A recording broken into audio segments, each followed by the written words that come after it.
se supone que esto está grabando. Ok, sí, ahí dice recording, así que está bien, muy bien. Bueno, muy buenos días.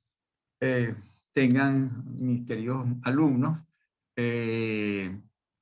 Vamos entonces hoy a comenzar a hacer las actividades en línea, a distancia, que nos van a permitir terminar el curso de Derecho Administrativo 1 de la sección G. Bien, ¿quieres decir algo, Gerardo? Pero activa tu micrófono, porque no se te oye. Solamente estaba saludando a usted, pues, al saludo que estaba.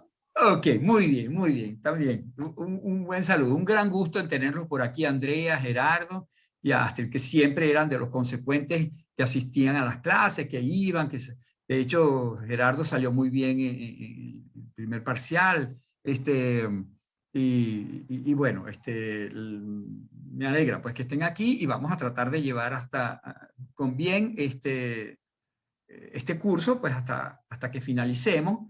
Yo calculo que vamos a tener que rediseñar un poquito los objetivos de aprendizaje de este año, no a dejarlos sin los conocimientos básicos y fundamentales que deben tener, porque después ustedes van a ver Administrativo 2 y después luego verán Administrativo 3 y muchos de los conocimientos que van a adquirir ahora o que están adquiriendo en el Administrativo 1 son importantísimos para poder entender mejor y captar la extensión de la asignatura en su integralidad. Entonces no es que vamos a dejarlos a ustedes, digamos, incompletos en su aprendizaje, pero sí calculo yo pues que vamos a tener que rediseñar un poquito pues los objetivos para poder terminar con tranquilidad pues, ¿no? y con provecho pues, sobre todo. Bueno, entonces, nada, yo les había dicho, les dije ayer, pues que entonces hoy vamos a dedicarle esta reunión a un repaso de lo que habíamos visto. Yo puedo intentar hacer algo que nunca he hecho, porque yo siempre he sido huésped o invitado en estas reuniones y nunca anfitrión, pero tengo entendido que si yo pongo aquí share screen, es decir, compartir pantalla, entonces yo puedo mostrarles, se me ocurre ir viendo el esquema para que sobre el esquema ese general que yo les he dado, vayamos, digamos, avanzando rápidamente para tratar pues de hacer el repaso lo más sistemático posible. ¿Ok? Déjenme entonces tratar de share screen y aquí esquema, aquí está. Y ahora entonces y aquí ya lo hice. ¿Y cómo lo hago? Yo lo marqué. Y aquí dice share. Ok. Están viéndolo, ¿no? Bueno, parece ser que tienen que esperar un poquito. Ruby Parra, aquí está, vamos a admitirlo. ¿Están viendo ya el esquema? ¿Sí? Bueno, espero que sí lo estén viendo. Correcto. Sí, perfecto. Sí. Entonces, bueno, este es el esquema. Y de hecho, bueno, vamos a irlo viendo así, pues veo que está en 2 páginas, pero no importa, eso no molesta mucho, creo yo, ¿no? Muy rápidamente, fíjense ustedes, este esquema nos divide la asignatura en un primer módulo que se llama un primer módulo que son como los prolegómenos fundamentales del derecho administrativo. El segundo módulo, vamos a verlo rápidamente, ¿cómo se llama? Eso es lo que uno tiene que hacer cada vez que uno se enfrenta a un nuevo libro, a cualquier lectura, es ver el esquema general de qué consta todo eso, para eso son los esquemas. Fíjense ustedes el segundo módulo, que es la organización administrativa. Y el tercer módulo es, vamos a ver si llegamos rápido.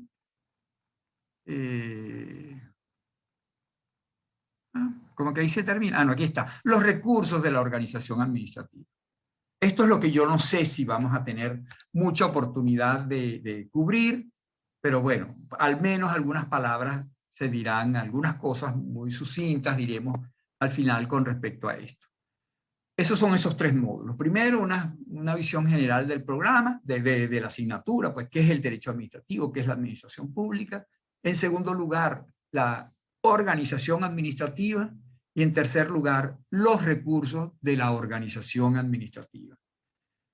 Si nosotros vamos en secuencia, nos vamos a dar cuenta, cuando ustedes hayan terminado de ver toda la asignatura, que el derecho administrativo 2 se dedica ya no a la organización administrativa, a quién es la administración, no. Se dedica a qué hace la administración.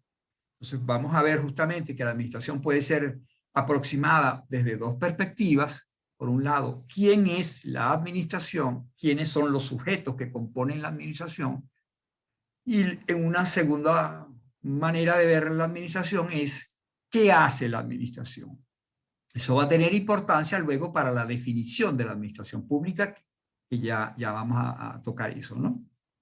Entonces, en el primer módulo, el derecho administrativo en general, la organización administrativa, quién es la administración, y en el administrativo 2 van a ver qué hace la administración y cómo lo hace. Acto administrativo, contratos administrativos, procedimientos administrativos. Ya no se habla del sujeto. El sujeto se supone que lo vimos en administrativo 1. Por eso es que lo más grueso pues, de la asignatura administrativo 1 es quién es la administración, cómo está compuesta, quiénes son las personas que integran la administración pública, ¿no? Y como corolario al final, los recursos de la administración, de esa organización especial que se llama la administración. Al final del esquema está una bibliografía general. Esa bibliografía general, que a veces uno no llega hasta el final del papel, hay que llegar para ver qué es lo que contiene todo ese papel. Este papel tiene una bibliografía básica que yo en clase se la señalé. Es muy sencilla, son dos autores nada más y dos libros, podríamos decir. Uno, el manual de Lares Martínez, el manual de Derecho Administrativo de Eloy Lares Martínez. Yo tengo aquí el uno por el que yo siempre estudié, manual de Derecho Administrativo, no sé si lo logran ver, y en alguna parte está mi nombre, Gustavo Urdaneta Troconis, ahí dice 1980, o sea, de 1980 tengo yo este libro. Esta no es sino la edición, ya les voy a decir, lo mandé bastar porque tanto lo usé que se me dañó, pues, ¿no? Él no era así, él tiene otra forma. Este es del 78, imagínense ustedes, todavía vigente la Constitución del 61, cuarta edición revisada y puesta al día. O sea, el profesor Lares Martínez hizo esto desde antes que yo fuera estudiante, antes de que yo... Profe. Dígame. Sí, yo tengo este. No sé si lo logran ver allí. ¿Este mismo? Esta es la 12ª edición actualizada a la Constitución del 99.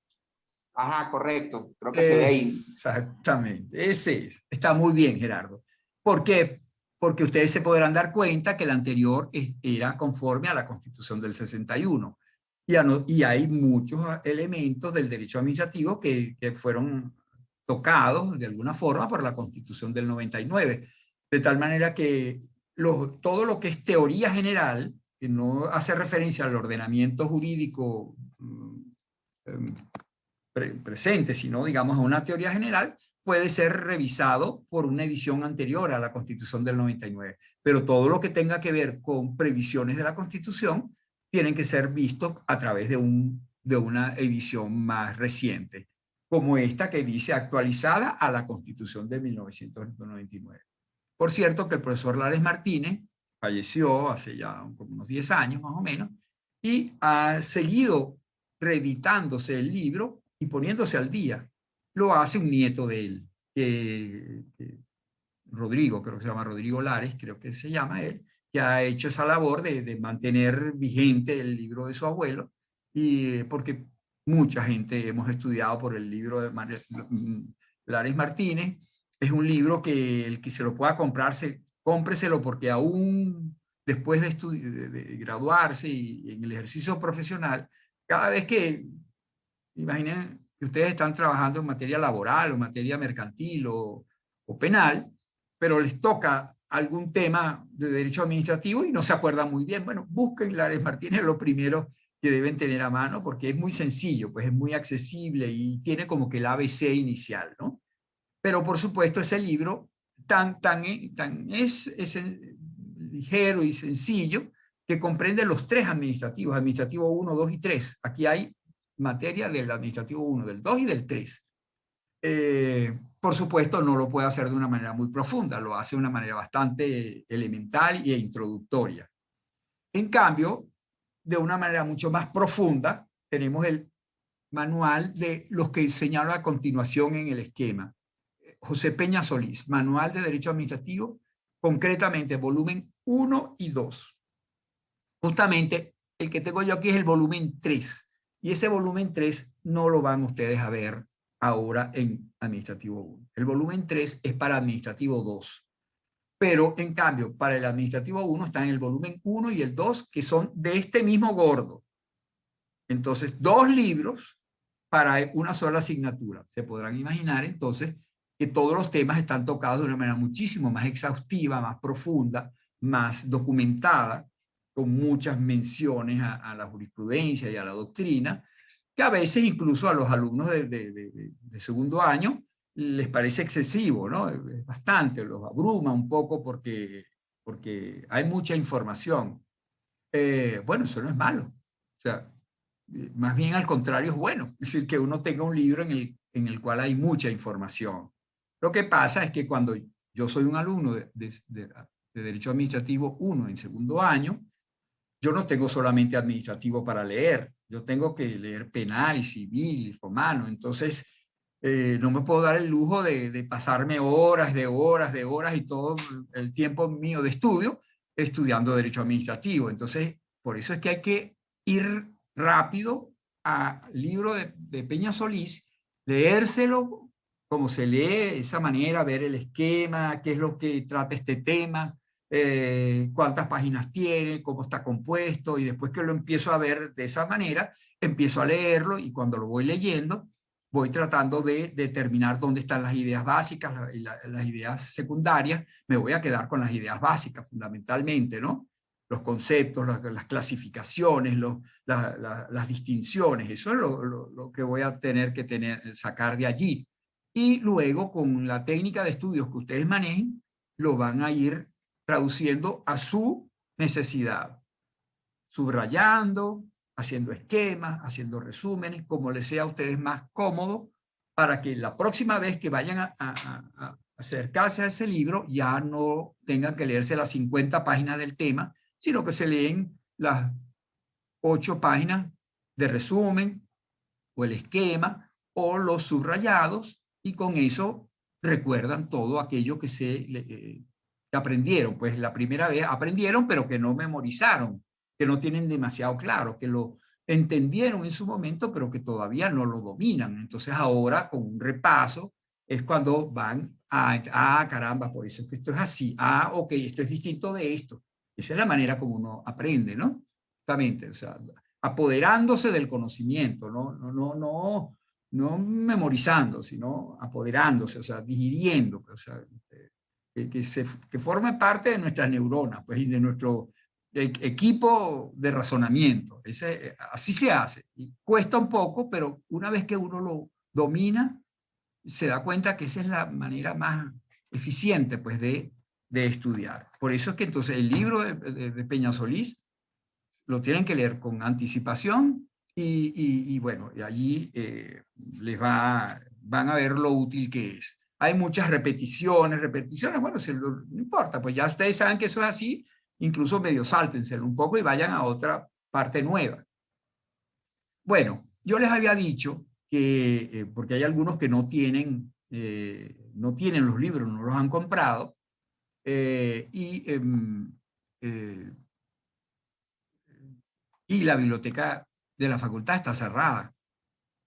Entonces yo había pensado que había una manera de acceder a esos libros, ¿cómo se llama? Digitalmente, pero no estoy muy seguro. He tratado de indagar, incluso les mandé ayer un enlace para el proyecto Ulpiano, que es un proyecto entre la Academia de Ciencias Políticas y Sociales, la CIMPOL, y CIDEP, el Centro de Integración y Derecho Público, que tiene unas cosas excelentes en su página web.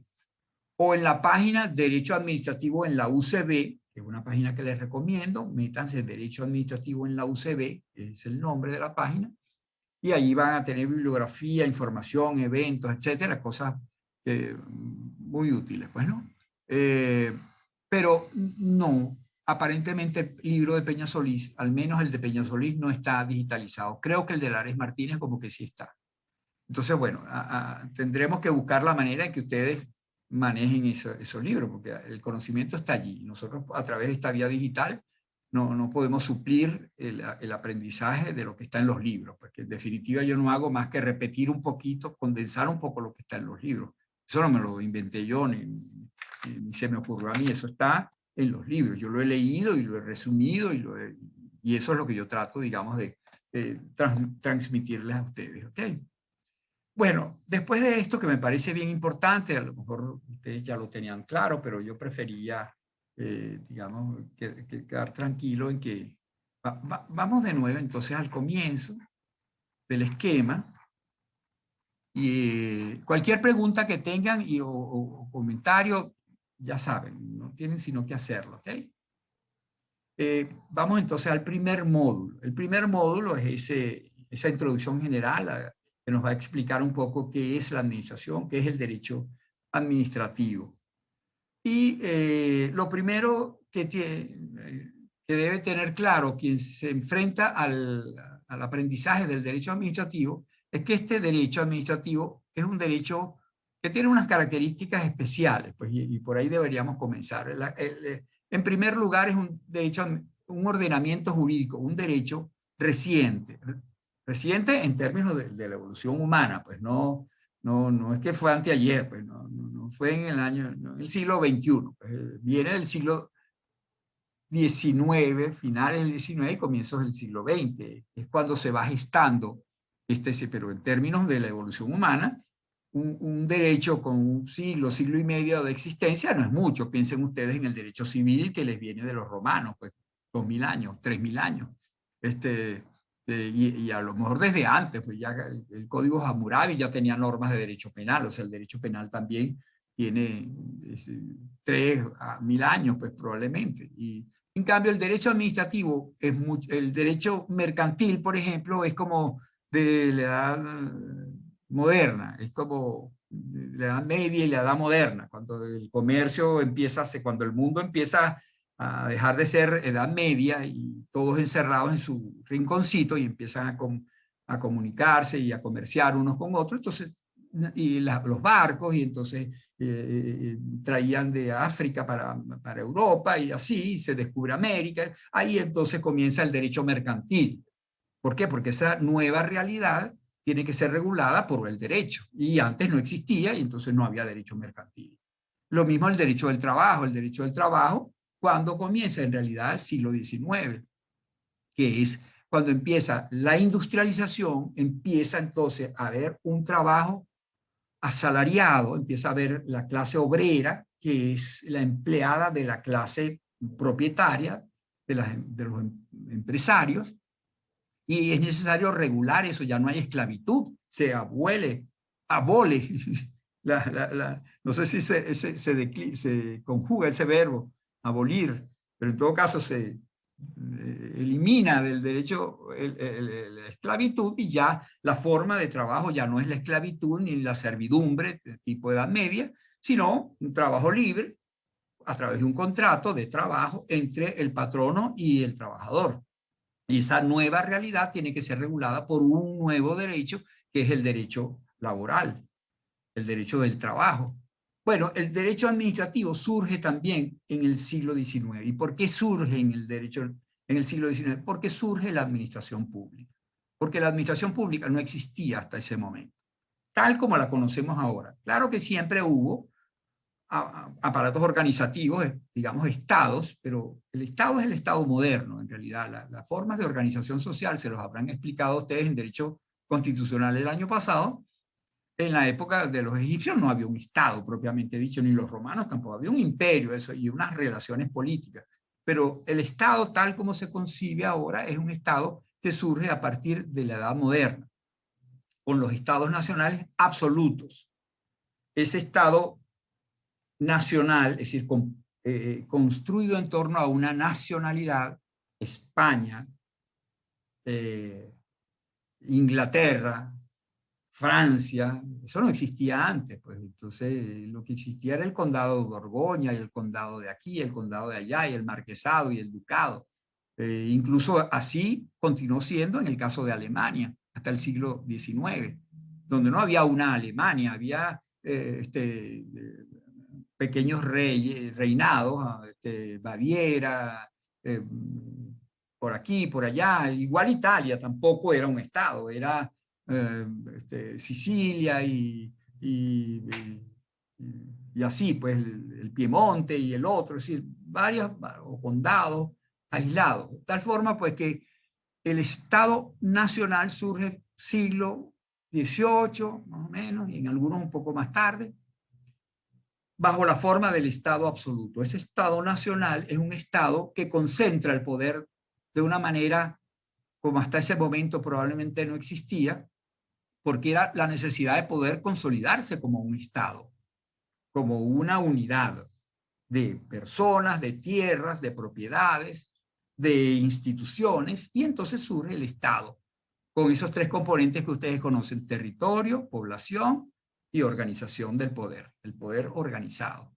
Pero repito, es un Estado absoluto. ¿Y qué es lo que caracteriza el Estado absoluto? Bueno, normalmente nosotros lo vemos como un rey, claro, sin monarquía, porque normalmente los estados absolutos se hicieron en torno a monarquía. Esa era la forma de gobierno monárquica que existía, conocida hasta ese momento. Pero lo importante no es tanto que fuera una monarquía, porque hoy en día hay monarquías y no son estados absolutos. La monarquía inglesa no es un estado absoluto, la monarquía española no es un estado absoluto, son estados de derecho. El Estado absoluto se opone al Estado de Derecho, que no surge sino después, siglo XIX. Entonces, finales del XVIII y comienzos del XIX, es cuando surge el Estado de Derecho. ¿Qué diferencia el Estado absoluto del Estado de Derecho? Primero, la concentración del poder. Un poder, por eso que se llama Estado absoluto. El poder absoluto lo detenta el monarca. El monarca es el poder. Y ese poder lo deriva de Dios, el origen divino del poder. Dios le da, la mayoría de estos estados son cristianos, el imperio austrohúngaro, Francia, España, etc. Dios encomienda a un señor, y ese señor tiene su dinastía, porque es la manera como transmite a sus herederos ese poder que le dio Dios. Y ese poder es un poder absoluto. Él no le debe rendir cuentas sino a Dios. Cuando él se muera, él le dará cuentas allá, si lo hizo bien o no. Dios le dio ese poder para que atienda bien a su pueblo, para que se ocupe de su pueblo, como un papá, pues digámoslo así, ¿no? Entonces, ese rey se supone que lo va a hacer todo bien en beneficio de su pueblo, porque ese fue el encargo que le dio Dios. Y si no lo hace bien, caramba, porque la cosa va a estar mala después cuando llegue allá, cuando tenga que presentarle cuentas a Dios. Entonces, primero, concentración del poder, poder absoluto en manos de la corona. Para no decir que es el rey solamente, la corona es la institución pues personificada por el rey. Y luego la otra cosa es el no sometimiento al derecho. El rey no está sometido, ni la corona está sometida al derecho. El derecho lo hace el rey o la corona para los súbditos, que no son ciudadanos, son súbditos. O sea, el rey hace el derecho para regular las relaciones entre los ciudadanos. Y los ciudadanos, los súbditos, no tienen derecho frente al rey. Si al rey se le ocurriera, se supone que él debe hacer las cosas bien, pero si no las hace bien, no hay manera de reclamarle. Porque ¿qué se le puede reclamar? ¿Ante qué tribunal? Si los tribunales imparten justicia en nombre del rey. Para aplicar ¿qué derecho? El derecho es el derecho que hace el rey. De tal manera que esa concentración del poder, ese poder único, lleva prácticamente a la necesidad de que no haya de que quien ejerce el poder no está sometido al derecho. Revolución Francesa, Revolución Americana y las distintas revoluciones, finales del siglo XVIII, 1780 y tanto en Estados Unidos, 1789 en Francia, etcétera. Ahí comienza entonces ya el Estado contemporáneo. Y el Estado contemporáneo se inaugura con el Estado absoluto. El mundo contemporáneo, pues digamos, la edad contemporánea, se introduce el Estado de Derecho. Ese es el primer gran logro de la humanidad, el Estado de Derecho, que se caracteriza por dos cosas fundamentales. La división del poder. No puede estar concentrado el poder porque el poder solo lo controla el poder. Por lo tanto, el poder no puede estar concentrado en un solo centro porque no hay quien lo controle. Entonces, si bien es cierto que quien concentra el poder lo debe hacer en beneficio de la ciudadanía, de la gente, si no lo hace, no hay manera de controlarlo. No hay manera de ponerle límites. La única manera de ponerle límite al poder es que hayan otros poderes tan poderosos como unos frente a otros, para que se controlen entre sí en beneficio de la gente común y corriente, que dejaron de ser súbditos para convertirse en ciudadanos. ¿Y qué significa ser ciudadanos? Que son hombres libres, iguales y titulares de derechos y de libertades. Y esos derechos y libertades tienen que ser respetados por ese Estado. El Estado está allí para proteger al ciudadano. De tal manera, pues que entonces fíjense ustedes cómo cambia totalmente la concepción misma del Estado, y por eso es que se llama un Estado de Derecho, que ha ido evolucionando, obviamente. No sé, al final la Revolución Francesa fue un Estado, y los Estados Unidos, que fue evolucionando. Y entonces hoy en día ya no se habla solamente del Estado de Derecho, sino del Estado de Derecho y Estado social de derecho, ¿cierto? Para que el Estado se ocupe no solamente del individuo, sino también de los problemas de la colectividad. Y hoy en día nuestra Constitución dice Estado social de derecho y de justicia. Entonces, también el Estado tiene que impartir justicia, tiene que asegurar que exista justicia. De tal manera que entonces ha ido mejorando. No es lo mismo el Estado de Derecho ahorita, paradigmáticamente pensemos en Escandinavia, Suecia, Dinamarca, etcétera, donde todo el mundo es feliz, se supone, pero las necesidades básicas están cubiertas, todos están vacunados, no hay temor al COVID porque el Estado se ocupa de la gente y los viejos no tienen temor a morirse de hambre porque tienen asegurado su vejez y todo el mundo tiene vivienda, etcétera. Es decir, ese es un Estado social verdadero, no comunista, pero sí un Estado social y de derecho, donde se respeta el derecho.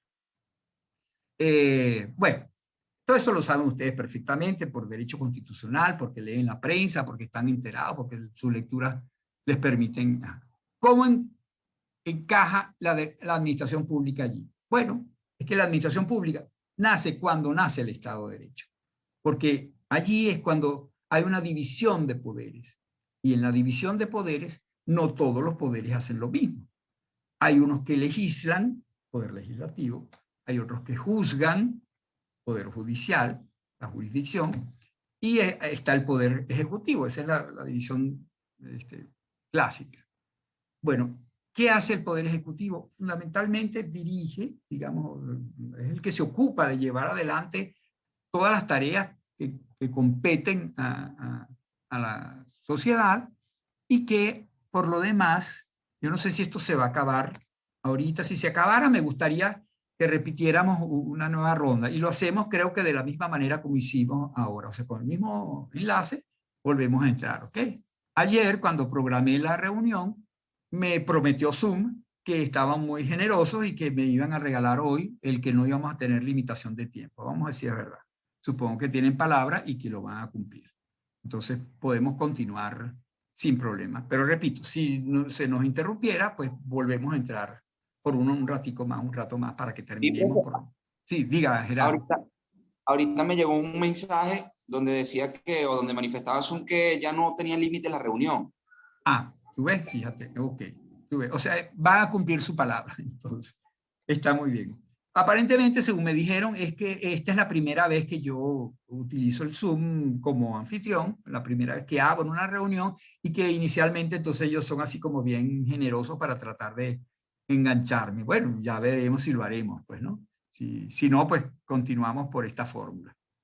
Bueno, Gerardo, muy bien, gracias por la advertencia, pues para no preocuparnos por el tema del tiempo. Bueno, entonces, les decía, pues, o sea, es la separación de poderes en separación orgánica y funcional. Es decir, hay un conjunto de órganos separado y diferente de los otros conjuntos de órganos, y esos conjuntos de órganos que son nombrados y designados de una manera distinta y separada. Del Parlamento son electos por el pueblo, los jueces son designados por una fórmula donde se escoge a los mejores juristas y a las personas más sensatas, etcétera.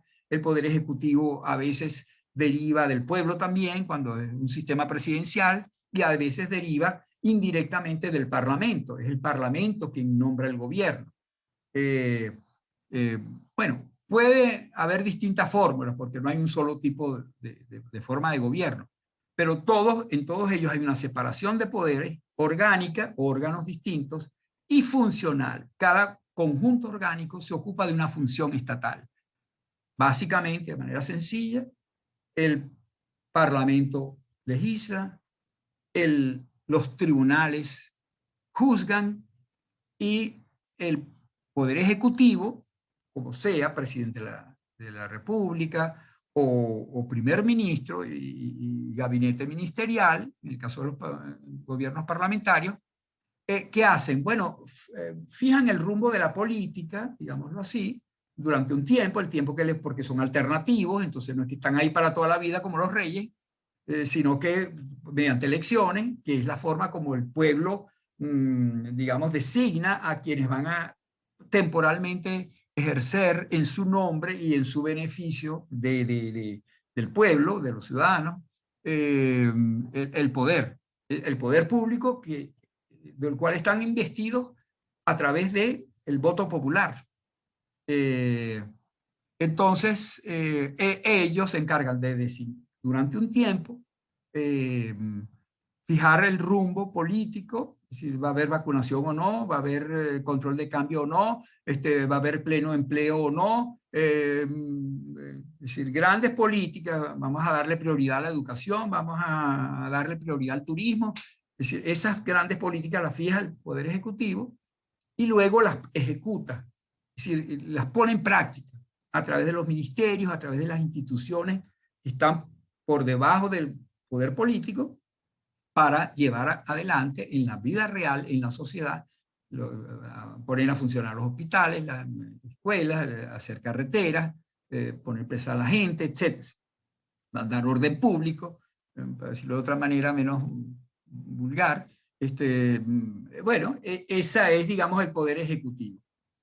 Allí está inicialmente la idea de la administración. La administración es como el núcleo orgánico del Poder Ejecutivo.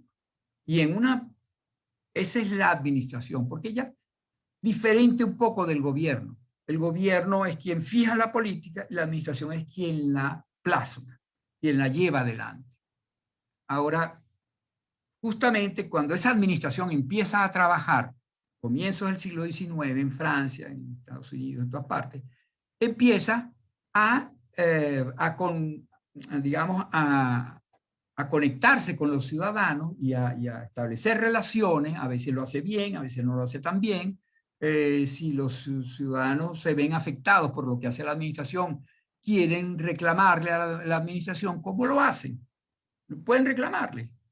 Es responsable, como dice el Código Civil, la administración, de los daños que produzca. Si la administración quiere contratar con alguien, puede contratar. La administración tiene personalidad jurídica, digámoslo así. O sea, porque para poder contratar es necesario tener voluntad y tener personalidad jurídica.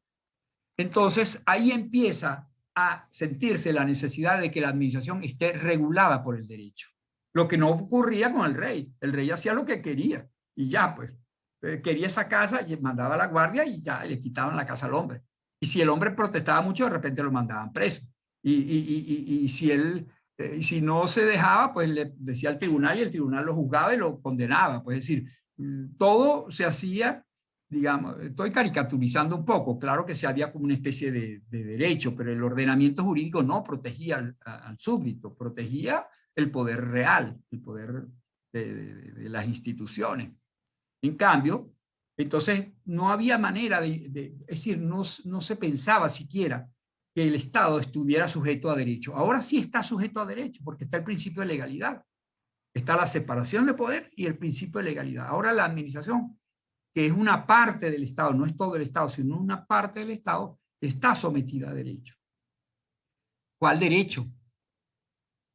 El Código Civil, que está pensado para las relaciones entre hombre y mujer, para casarse, entre papá y mamá e hijos, la filiación, o Gerardo y yo, que él me quiere vender un carro o una bicicleta, mejor una patineta, y yo se la quiero comprar, y si yo después no le pago, él puede demandarme. Eso es el Código Civil. O sea, la relación de igualdad entre las personas y las relaciones de familia, etcétera. El Estado no está, no tiene mujer, no tiene hijos, no, es decir, no. Pero entonces, ¿qué derecho se le aplica? No puede ser el Código Civil, que es el que está vigente, que fue el que impuso Napoleón a través del Código de Napoleón. Acuérdense ustedes, fue uno de los primeros productos de la codificación napoleónica. El Código Napoleón, que luego nos inspiró a todos los países del Common Law. ¿Del qué? Del Common Law. No, el Common Law es el inglés, ¿no? O sea, del derecho administrativo, pues el derecho latino, romano-germánico, ¿no? Que es como se llama a toda la Europa continental, Alemania, Francia, Inglaterra, Bélgica, España, Portugal, Italia, y los países que de alguna manera fuimos colonizados por esos países europeos continentales. Por diferencia de Inglaterra y sus colonias, Estados Unidos, Australia, Canadá, que tienen entonces ese derecho consuetudinario, es otro derecho. Pero en toda la Europa continental empieza a surgir la necesidad de aplicarle un derecho a esa administración. Y esa administración no se puede regir por el mismo derecho que se rigen los ciudadanos, porque los intereses que la administración protege no son los intereses individuales de un señor o de una señora, sino de una colectividad. Y porque además los medios a través de los cuales la administración actúa no son los mismos de un señor. Si yo quiero la bicicleta de Gerardo, tengo que entrar en conversación con él. Si me la cojo sin decir nada, me ponen preso porque estoy robando. Pero si yo quiero la bicicleta, yo le ofrezco un precio y él me dice que sí, o llegamos a un acuerdo y yo le compro la bicicleta, establecemos un contrato de compra-venta. Bueno, la administración podría hacer eso, pero muchas veces no, Gerardo no le quiere vender la bicicleta a la administración y la administración necesita la bicicleta. Y como la necesita no para ella, sino para la colectividad, necesita el bien para construir una escuela que va a servirle a toda la gente de esa localidad, entonces no puede estar parándose en negociaciones con el dueño de la... ella necesita, quiera o no quiera el dueño, hacerse con la propiedad de esa casa. Entonces empiezan a surgir instituciones especiales a través de las cuales se traslada la propiedad de manera unilateral y, por supuesto, pagándole el justo precio al dueño. Pero no es un negocio de compraventa, no es un acuerdo bilateral, no es un contrato, es otra cosa. Entonces empieza a surgir la necesidad de un derecho especial para la administración. El trabajador que trabaja para la administración no puede regirse por las mismas reglas que cualquier trabajador. Si el trabajador no va al trabajo, el patrono lo bota y ya no pasó nada. Si el trabajador de la administración deja de venir, la función pública, que, por ejemplo, el maestro no va a la escuela, eso no es un problema de él nada más, que no le pagan el sueldo, es un problema de los niños que no reciben clase. Entonces hay un interés público de por medio en las cosas que hace la administración. Entonces fíjense ustedes que hay una serie de elementos que hacen diferente a la administración de lo que somos el resto de la humanidad. Por lo tanto, el derecho no puede ser el mismo. Surge la necesidad de un derecho especial que va siendo construido, ya sea por leyes especiales que se van dictando, ya sea por virtud de la jurisprudencia. Los tribunales encargados de juzgar a la administración, y en esto jugó un papel importantísimo la jurisprudencia francesa, que es donde se dice que nació el derecho administrativo, a través del Consejo de Estado, que era el tribunal que juzgaba a la administración. Allá hay dos órdenes de jurisdicción. Los tribunales que juzgan a la administración, el Consejo de Estado es como la Corte Suprema que juzga a la administración, que es distinta de la Corte de Casación que juzga a los particulares. Hay dos órdenes de jurisdicción. Bueno, ese Consejo de Estado y los tribunales que estaban por debajo del Consejo de Estado van creando jurisprudencialmente el derecho administrativo. En cada caso que se les plantea, dice, ¿aplico el Código Napoleón? No, no, aquí hay unas reglas especiales, unos principios especiales, y empiezan a crear las instituciones que conforman hoy en día el derecho administrativo. ¿Estamos claros entonces? Fíjense ustedes qué ha pasado. Ha surgido un derecho especial, que es el derecho administrativo, y ese derecho administrativo tiene la particularidad de que regula a la administración, porque la administración tiene unas características especiales que no son las mismas de cualquier particular. Entonces, aquí llegamos, fíjense, ¿dónde estamos ahorita? Surgimiento histórico del derecho administrativo. Tercer punto, la administración pública como objeto del derecho administrativo. Entonces, lo que caracteriza al derecho administrativo es que es un derecho que se aplica a la administración pública. Pero a la hora de empezar a aplicar, fíjense ustedes que como es un derecho especial, eso significa que no es el derecho general. El derecho general, o sea, hay un binomio, podríamos decir. Para una misma relación jurídica, para una misma situación, podemos o aplicarle el derecho general o un derecho especial. El derecho especial se aplica cuando se dan las características específicas que hacen aplicable el derecho especial y excluyen entonces la aplicación del derecho general. Por eso es que si una persona trabaja para un ministerio a través de un salario y la obligación de ir ahí a trabajar todos los días, etcétera, es lo mismo que hace alguien que trabaja digamos, en Unicasa, y tiene que ir todos los días y al final, en la quincena, le pagan su sueldo. Es la misma relación de trabajo a cambio de un sueldo o de un salario. Sin embargo, el que trabaja para Unicasa se rige por la ley del trabajo, mientras que el que trabaja para el ministerio, para un instituto autónomo o para la universidad, no se rige por el derecho del trabajo, sino por el derecho administrativo, porque él es un funcionario público. Él no es un empleado normal, sino un funcionario público. Es la misma cosa, aparentemente, es la misma relación asalariada de trabajo, a cambio de un sueldo que se le paga mensualmente. Pero las condiciones, y ustedes verán luego posteriormente cuáles son esas condiciones, hacen que no pueda regirse por el mismo derecho. Se aplica el derecho especial, el derecho administrativo del funcionariado, digámoslo así. El derecho de la función pública, que tiene leyes especiales, tiene principios especiales. Es una asignatura pues, que se estudia de manera distinta. Hay tribunales especiales que se ocupan de eso, ¿no? Lo mismo pasa con los contratos. La administración, la universidad necesita unas computadoras para ofrecérselas a los alumnos que no pueden asistir a clase, y entonces compra a un proveedor esas computadoras. Bueno, como lo haría yo cuando quiero una computadora, como haría yo cuando le estoy comprando la bicicleta a Gerardo. Voy allá y le pregunto cuánto hay, mire, esta no está muy cara, yo prefiero esta más barata, etc. Pero no es verdad. A mí se me aplica el Código Civil. Y al que me está vendiendo, a Gerardo y a mí, se nos aplica el Código Civil. A la administración no se le puede aplicar el Código Civil. ¿Por qué? Porque primero el dinero con el que la administración compra no es suyo. Es el dinero público, el dinero de todos nosotros, hecho con nuestros impuestos.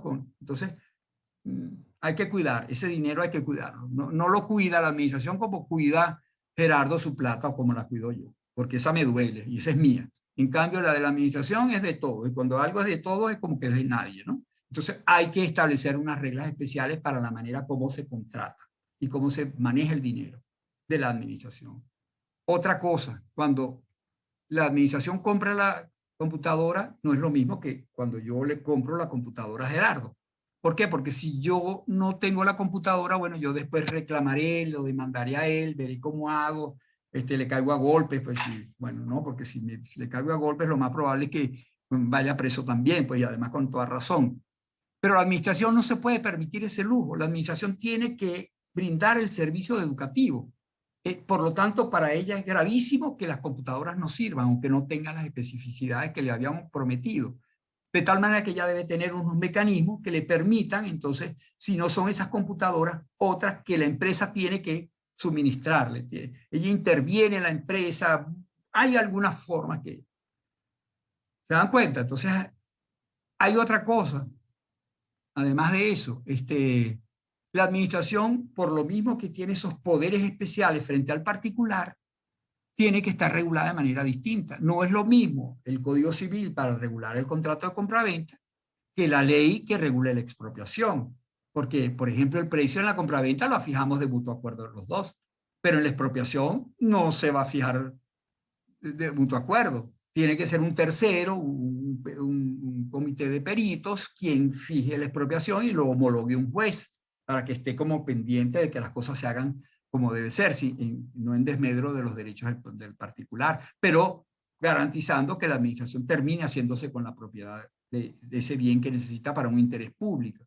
Los intereses en juego son distintos cuando es un particular a cuando es la administración.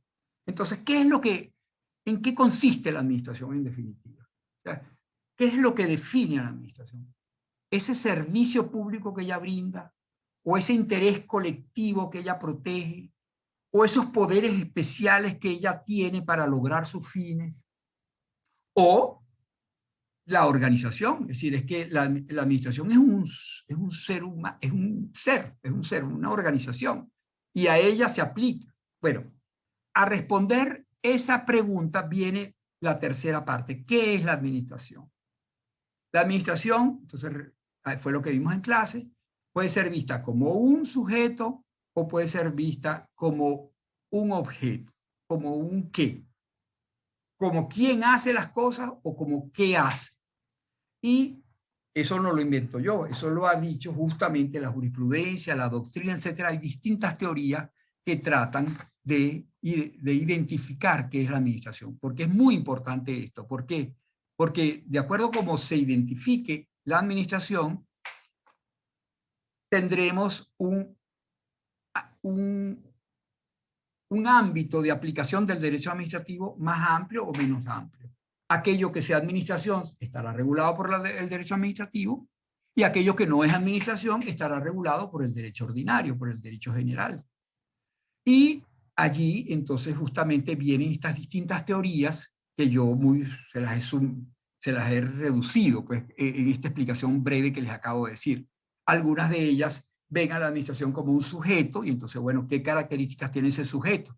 Ahí está una de las doctrinas que hablan, por ejemplo, acuérdense la de Meyer, la de Kelsen, que identifica la administración, entre otras cosas, por unas relaciones de jerarquía que se dan, una organización jerárquicamente organizada. Pues. Y por eso se diferencia de la justicia y del parlamento, porque la administración, mientras está jerarquizada, es administración, mientras que el parlamento no está jerarquizado, la justicia tampoco está jerarquizada, el Tribunal Superior no es jefe del Tribunal Inferior, ni le puede dar instrucciones, etc. Esa es una manera de identificar un sujeto. Otros, como Einzelman, también ven a la administración como una organización en Francia. Entonces, hay el Parlamento, por un lado, empíricamente, nosotros sabemos quién es el Parlamento, cómo está elegido, cuáles son las reglas que rigen su función y la manera como son seleccionados, el tiempo que duran, etc. Otra cosa son los tribunales, que también tienen una organización interna y un estatuto que los regula. Y otra cosa es el Poder Ejecutivo, que se divide en gobierno, arriba, el primer ministro, los ministros, el Consejo de Ministros, y abajo la administración, que tiene también un estatuto propio, etc. Entonces, son maneras orgánicas, subjetivas de ver la administración. Mientras que hay otras maneras objetivas, materiales o formales de ver la administración. La administración es una actividad realizada en beneficio del servicio público. Todo el servicio público, lo decía Duguay, Yes, Bonnard, es decir, la escuela de Burdeos, es servicio público. Mientras que cuando no hay servicio público, así sea organizativamente la administración, esa de la que hablaba Eisenman, es el Poder Ejecutivo, y sin embargo, como no está realizando una tarea de servicio público, eso no es administración, y por lo tanto eso no debe estar regulado por el derecho administrativo. Solo aquello que esté regulado, que esté dirigido al servicio público, estará regulado por el derecho administrativo. En cambio, si alguien que no forma parte del Poder Ejecutivo realiza un servicio público, como un particular, por ejemplo, también estará regido por el derecho administrativo. Porque lo que caracteriza a la administración pública no es un sujeto, no son sus características personales, subjetivas. Es la actividad que realiza. Y si esa actividad la realiza el Poder Ejecutivo, eso es administración, propiamente dicha, podríamos decir. Pero si la realiza un particular, también es administración porque es servicio público. Mientras que, y así, es decir, estoy resumiendo un poco lo esencial de cada una de estas escuelas. Por eso es que ustedes tienen que aprenderse cada una de esas escuelas para poder aplicarlas en cada caso concreto y poder determinar, para Eisenman esto es administración, para la escuela española esto es administración o no lo es, para la escuela italiana esto es como es la atención inmediata y concreta de un interés público, eso es administración pública. Es decir, esas fórmulas, digamos, teóricas que utiliza cada una de estas escuelas, las tienen que aprender. Después probablemente a ustedes se les olviden quién es Eisenman, quién es Sanovini, quién es... No si se dedican al derecho administrativo, estoy seguro que no se les van a olvidar. ¿Por qué no se les van a olvidar? Porque eso eso ustedes lo irán descubriendo en la medida en que sigan profundizando en el derecho administrativo. Esto es importantísimo tenerlo presente, porque en el derecho venezolano, y por eso que no tenemos una escuela venezolana, en el derecho venezolano se utilizan todas esas fórmulas para una cosa o para otra. Una ley se dicta para la administración pública y para decir a quién es la administración pública que va a estar regida por esa ley, se utiliza el criterio orgánico, por ejemplo. Los ministerios, los institutos autónomos, o sea, el criterio orgánico, o sea, quien forme la organización de la administración estará regida por esta ley, independientemente de lo que haga, sea servicio público o no sea servicio público. No importa, eso, ahí está aplicándose el criterio orgánico.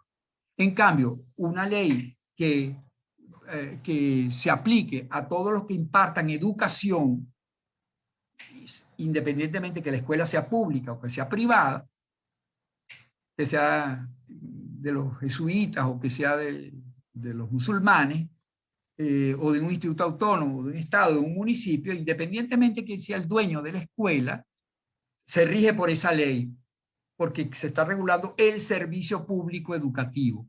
Por lo tanto, una ley de derecho administrativo aplicada a la administración en sentido objetivo. Es decir, una administración que se caracteriza porque está destinada a la prestación de un servicio público. Entonces, fíjense ustedes como en algún caso se puede utilizar la teoría de Eisenman o española, en otro caso se aplica la teoría de Duguay, en otro caso a lo mejor se aplica la teoría italiana. No hay una sola manera de concebir la administración en Venezuela y por eso que nosotros tenemos que aprender esas distintas maneras de identificar a la administración pública. Bueno, hasta aquí ya tenemos entonces la primera unidad. La unidad 2, vamos a ir más rápido. Yo diría que si ustedes tienen preguntas, háganmelas. Yo les voy a ir repasando rápidamente. Ahí las fuentes del derecho administrativo. Vamos, cualquier asignatura de derecho laboral, mercantil, civil, comienza por el estudio de las fuentes, porque cada ordenamiento jurídico está compuesto por las fuentes. O sea, eso es lo que el conjunto de normas y de principios que forman el ordenamiento jurídico, en este caso administrativo, deriva de las fuentes del derecho administrativo. Lo que no sea una fuente del derecho administrativo no produce derecho administrativo. Y todo lo que sea derecho administrativo está producido, digamos, desde el punto de vista normativo, quiero decir, porque hay derecho administrativo doctrinal también, o sea, la doctrina no está producida por una fuente del derecho, pues lo que escribe Lares Martínez no es el producto de una fuente del derecho. Lares Martínez no es fuente del derecho en Venezuela. La doctrina no es fuente del derecho en Venezuela. Ese es uno de los principios del ordenamiento jurídico administrativo, el origen estatal de las normas. todas las normas de derecho administrativo provienen del Estado. Tienen que ser una fuente estatal. El Estado venezolano es el que produce la norma. Si no es una autoridad, no, una autoridad. Fíjense usted, una fuente no es más que dos cosas, la suma de dos cosas. Una autoridad estatal normalmente y un procedimiento. Esa autoridad se define como la autoridad que puede producir la norma porque es titular de una potestad normativa. O sea, esa autoridad, el ordenamiento jurídico, le ha dado el poder de dictar normas. Si no tuviera ese poder otorgado por el ordenamiento jurídico, lo que él diga u opine no es una fuente del derecho. Y esa autoridad dotada de la potestad normativa tiene que hacer la norma a través de un procedimiento. Toda norma tiene que ser producida, norma de derecho administrativo tiene que ser producida por un procedimiento normativo. El procedimiento de hacer leyes, el procedimiento de hacer reglamentos, el procedimiento de hacer ordenanzas. O sea, hay un procedimiento para la producción de cada tipo de normas. Y ese procedimiento tiene que estar, digamos, dirigido por la autoridad con potestad normativa. Y al final, el producto de ese procedimiento le es conferido el carácter de norma porque lo aprueba esa autoridad. Eso es lo común en todas estas fuentes del derecho. Entonces vamos a ver rápidamente cada uno de los escalones, porque otro de los principios del ordenamiento jurídico administrativo es que no todas las normas tienen el mismo rango. Hay algunas de rango superior y otras de rango inferior. Hay una jerarquía entre las normas y la jerarquía lo que implica es que las normas superiores valen más que las inferiores. Las inferiores tienen que adaptarse a lo que dicen las normas superiores. Una norma inferior que diga una cosa distinta y contradictoria con la norma superior está destinada a ser invalidada, a ser desaparecida del mundo jurídico, porque el ordenamiento jurídico no admite una antinomia, una contradicción normativa entre una norma de rango inferior y otra norma de rango superior. En ese caso, si hay la antinomia, la norma de rango inferior va a ser desechada, va a ser expulsada del ordenamiento jurídico a través de los distintos mecanismos que hay justamente para preservar esa vigencia de la jerarquía entre las normas, ¿no? Si la antinomia se produce entre normas del mismo rango, entonces no hay ningún problema, porque lo que ocurre es que la nueva norma prevalece frente a la norma anterior por el principio de la temporalidad. Una ley deroga la ley anterior, un reglamento deroga el reglamento anterior, una constitución deroga la constitución anterior. Lo diga o no lo diga. Si la nueva norma del mismo rango es contradictoria con la anterior quedó derogada expresamente si lo dice la nueva o tácitamente si no lo dice. Entonces ya no se aplicará más. Hay una presunción de que la nueva norma es la preferida por la autoridad con potestad normativa y que desechó la norma anterior. También podría ocurrir otra cosa, que las dos normas del mismo rango la nueva no derogue a la anterior, sino que como que la complemente. Por ejemplo, cuando hay una ley general y una ley especial. Entonces, la ley especial lo que viene es como que a aplicarse en principio para los casos especiales. Y en todo aquello que la norma especial no contemple, entonces se aplicará la norma general como supletoria. Hay una relación entonces de supletoriedad, de complementariedad entre normas del mismo rango. Entonces, todo eso está allí en los principios de resolución de conflictos entre fuentes, jerarquía, competencia, especialidad, temporalidad. Todo eso incluso eso no es derecho administrativo, eso es introducción al derecho, solo ustedes lo deben dominar. Si tienen alguna duda, deténganme, párenme y yo les explico. Muy brevemente, entonces, las fuentes de rango constitucional ocupan la cúspide de la pirámide. Tengan por allá atrás en su cabecita lo que hablamos antes de las normas supranacionales, que ya las vamos a encontrar aquí también. Pero en principio es así, pues nos lo enseñó Kelsen, nos lo enseñó en la escuela formalista del derecho. Hay una pirámide de fuentes compuesta por varios escalones.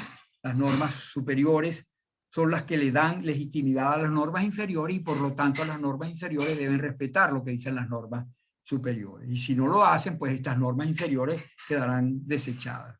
En esa pirámide, que yo a veces les he dicho en clase, se los digo generalmente, pareciera que está queriendo ser suprimida por la doctrina más actual, diciendo en realidad el ordenamiento jurídico no es una pirámide con una constitución arriba, unas leyes en el medio y unos reglamentos abajo, porque la base del ordenamiento jurídico es la Constitución. La base no puede estar arriba, la base tiene que estar abajo.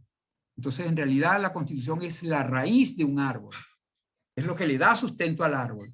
Y esa raíz del árbol sostiene el tronco, que son las leyes, digámoslo así. Luego vienen las ramas, que son los reglamentos, y de menor, y así. Entonces, en realidad, lo que grafica mejor el ordenamiento jurídico no es una pirámide, sino un árbol.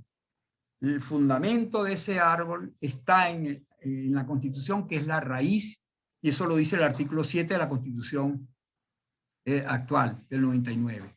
La Constitución es la norma suprema y la base de todo el ordenamiento jurídico. La base es la raíz, pues, el sustento, pues, los cimientos, pues, de ese edificio. Si a ese edificio le cortan una rama o le quitan un piso, no pasa nada. Pero si le quitan la raíz, se acaba el ordenamiento jurídico, porque eso es lo que le da fuerza, vigor y existencia a todo el ordenamiento jurídico. Pero ustedes sigan pensando en sus pirámides, si eso fue lo que les enseñaron, no tengo ningún inconveniente, eso lo sabemos porque todo el mundo habla de esa famosa pirámide.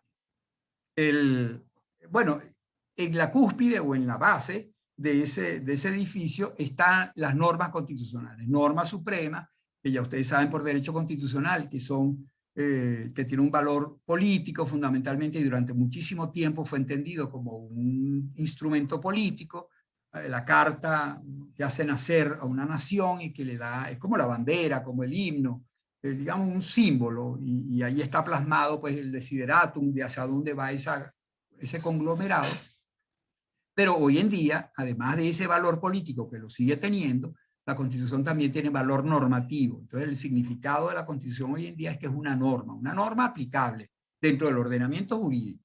Por lo tanto, yo, ciudadano, puedo hacer valer la Constitución y decir, no me apliquen esa ley porque viola la Constitución. Y el juez tendrá que tomar en cuenta mi argumento, mi alegato, y si considera que efectivamente la ley es contraria a la Constitución, deberá aplicar preferentemente la Constitución y desaplicar para el caso concreto esa ley. ¿Por qué? Porque tiene valor normativo. En una época anterior y en otros países eso no hubiera sido posible.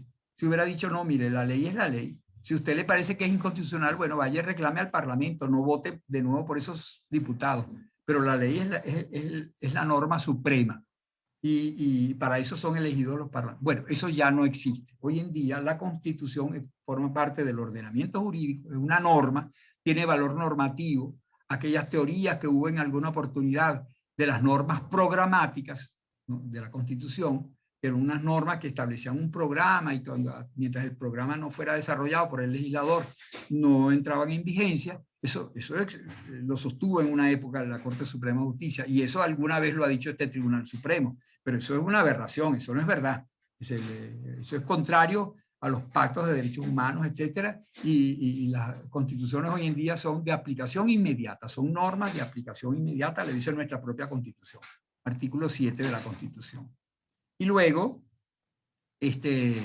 tenemos, además de la Constitución, tenemos otras normas del bloque de constitucionalidad, como lo llaman algunos, ¿no? El bloque de constitucionalidad está compuesto por la Constitución y otras fuentes de rango constitucional. Y allí, entonces, en el esquema yo les señalo, y en clase lo vimos con detenimiento, y eso lo pueden ver en el libro de Peñasolí, sobre todo más que en el de Lares Martínez. Están las normas del régimen transitorio, que tuvieron su existencia importantísima en Venezuela en los años 99 y siguientes, durante un tiempo más. La Asamblea Nacional Constituyente, cuya labor fue el proyecto de Constitución del 99, aprobada luego por el pueblo en referéndum, se arrogó la facultad de dictar normas llamadas decretos de distintas cosas, decreto de reorganización del Poder Judicial, decreto de esto, de lo otro, decreto del régimen transitorio, varios decretos que fueron impugnados ante la Corte Suprema de Justicia en su momento y después ante el Tribunal Supremo, después del 99, en el 2000, cuando ya había un Tribunal Supremo, y por violar la Constitución. Primero, la Constitución del 61, que era la que estaba vigente. Entonces se decía, ese decreto dictado por la Asamblea Nacional Constituyente es contrario a la ley tal y a la Constitución. ¿Y qué decía la Corte Suprema de Justicia? Mire, esas normas dictadas por la Asamblea Nacional Constituyente tienen valor constitucional. Incluso llegaron a decir tienen valor supraconstitucional. Después, no, constitucional. Por encima de la Constitución no hay más nada. Una vez entrada en vigencia la Constitución del 2000, del 99, y en el 2000 ya el Tribunal Supremo, ocurrió lo mismo. La Asamblea Nacional, que no se disolvió de inmediato, sino que duró 2 o 3 meses más, dictó decretos constituyentes, para llamarlos de alguna manera, y también fueron impugnados, y también el Tribunal Supremo les acordó el valor de rango constitucional, aun cuando esa Asamblea Nacional Constituyente fue elegida, nadie le atribuyó, el pueblo no le atribuyó la potestad constituyente. El poder constituyente, acuérdense que la fuente es una autoridad y un procedimiento. Bueno, la Asamblea Nacional Constituyente es parte del procedimiento, pero la autoridad es el pueblo.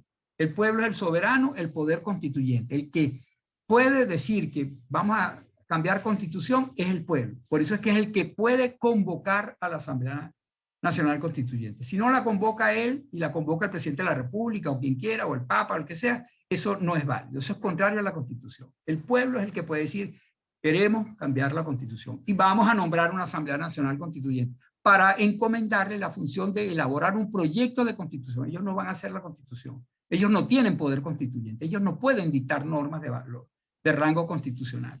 Ellos lo que pueden hacer es un proyecto de Constitución y someterlo a nuestra, digamos, consideración. Si la consideramos conveniente, la aprobamos y por lo tanto ya será Constitución. Pero porque nosotros, la autoridad constituyente, el poder soberano, el poder constituyente, aprueba esa Constitución. Bueno, nada de esto tomó en cuenta ni la Corte Suprema de Justicia en su momento, año 99, ni el Tribunal Supremo de Justicia en el año 2000, y consideró que las cosas que hacía la Asamblea Nacional Constituyente, sin poder para ello, sin ser titular del poder constituyente, sin embargo, tenían rango constitucional. Bueno, eso podríamos decir es historia pasada, porque ya esas leyes o esas leyes constitucionales dictadas durante el periodo transitorio fueron siendo sustituidas por leyes ya definitivas y ya prácticamente no hay ninguna de esas leyes del poder, del régimen transitorio vigentes hoy en día. Pero ¿qué pasa? Que en el 2016 se elige una nueva Asamblea Nacional Constituyente y, tal como ha sido señalado por muchos autores y analistas, se hace en violación de la Constitución. Es decir, quien convoca la Asamblea Nacional Constituyente es el presidente de la República, quien no tiene poder para convocarla. Él tiene la iniciativa, pero eso no es la convocatoria. La iniciativa significa, pueblo, yo quiero plantearles que ustedes convoquen una Asamblea Nacional Constituyente. El pueblo, que es el que tiene la iniciativa, digamos, el que tiene el poder de convocar la Asamblea Nacional Constituyente, dirá si sí o si no. Entonces esa propuesta del presidente de la República tiene que ser sometida a un referéndum, que no lo fue. Entonces, simplemente se convocó una Asamblea Nacional Constituyente sin participación del pueblo. El pueblo no participó en aprobar esa convocatoria. Y se supone entonces que esa Asamblea Nacional Constituyente iba a ser un nuevo proyecto de constitución. Pasó 3 años y no hizo nada. Es decir, sí hizo otras cosas, pero no hizo el proyecto de constitución. Y ahora se disolvió, ya no existe. Pero ¿qué pasó? En el intertanto dictó leyes constitucionales y decretos constitucionales, a los cuales, sin tener poder para eso, si no tenía poder para hacer el proyecto de constitución, mucho menos para dictar. Bueno, el Tribunal Supremo ha considerado que esos decretos constituyentes, esas leyes constituyentes o constitucionales, también tienen rango constitucional. Con todas las críticas que ya les hice antes a la Asamblea Nacional Constituyente del 99, se las repetimos aquí. Y peor, porque aquella Asamblea Nacional Constituyente sí fue convocada por el pueblo. Esta no. Esta del 16 no fue convocada por el pueblo. Pero bueno, está allí y es bueno que lo tengamos, ¿no? Presente como, en principio, entre comillas, como parte del bloque de constitucionalidad. Luego están los tratados internacionales de derechos humanos, eso lo dice la propia Constitución, los tratados de derechos humanos, ya lo veíamos al comienzo de la clase, que consagren normas de protección a los derechos humanos de una manera más intensa, más nueva, más novedosa, más satisfactoria que lo que la Constitución establece, porque ya han pasado 20 años desde que fue dictado, 22, entonces ellos prevalecen, ellos tienen rango constitucional, lo dice expresamente, tienen rango constitucional, de tal manera que ya tenemos en el bloque de constitucionalidad, tenemos la Constitución, las leyes constitucionales y los tratados internacionales de derechos humanos. Yo les planteo allí una pregunta. La exposición de motivos de la Constitución del 99 forma parte del bloque de constitucionalidad. Bueno, independientemente que una exposición de motivos nunca tiene valor normativo, tiene valor explicativo, explica por qué el proyectista de la norma se la somete a la autoridad con potestad normativa para que la apruebe y trata de convencerlo de que es muy bueno ese proyecto. Bueno, esa es la exposición de motivos, una explicación pues previa, ya no tiene valor normativo. Lo que el proyectista quiera que se convierta en norma tiene que meterlo en el texto del proyecto, no en la exposición de motivos. Sin embargo, una trampita por ahí que hizo la Asamblea Nacional Constituyente en el año 2000,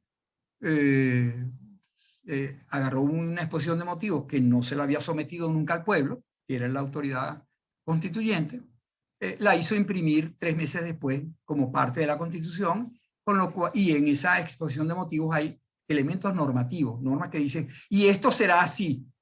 No es una explicación, sino es una disposición. Y entonces hubo el temor de que esas disposiciones camufladas dentro de la exposición de motivos se les pretendiera dar valor normativo vinculante. Afortunadamente, el Tribunal Supremo en general no le acordó ese valor a la exposición de motivos. Algunos tribunales por allí sí, pero el Tribunal Supremo no. Y por último, las leyes constitucionales. De tal manera que entonces este cuarto posible elemento integrante del bloque de constitucionalidad no es así, pero es bueno que lo tengamos allí para que sepamos que no es. La exposición de motivos no es una norma constitucional. Las llamadas leyes constitucionales, en cambio, sí. Las leyes constitucionales son unas leyes dictadas por el legislador ordinario, hoy en día por la Asamblea Nacional, antes por el Congreso, que de acuerdo con la Constitución, el mismo texto constitucional, se caracterizan por 2 cosas. Primero, que van a regular materia ya regulada por la Constitución, o tema constitucional.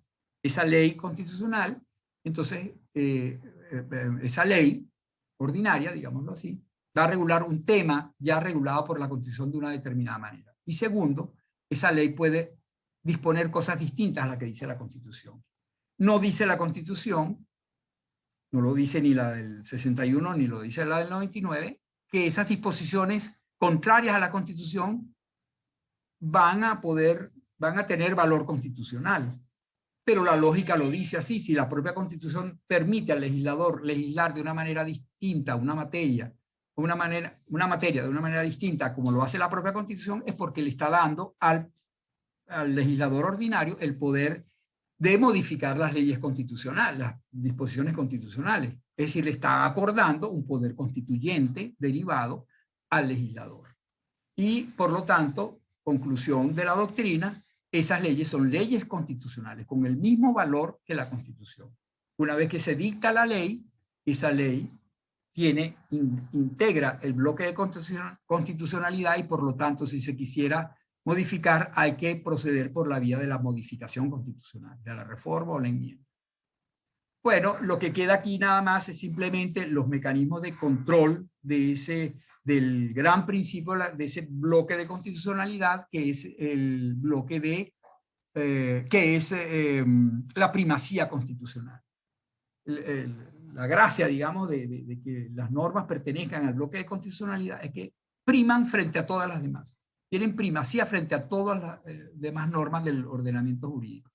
Y para eso la propia Constitución establece mecanismos de control.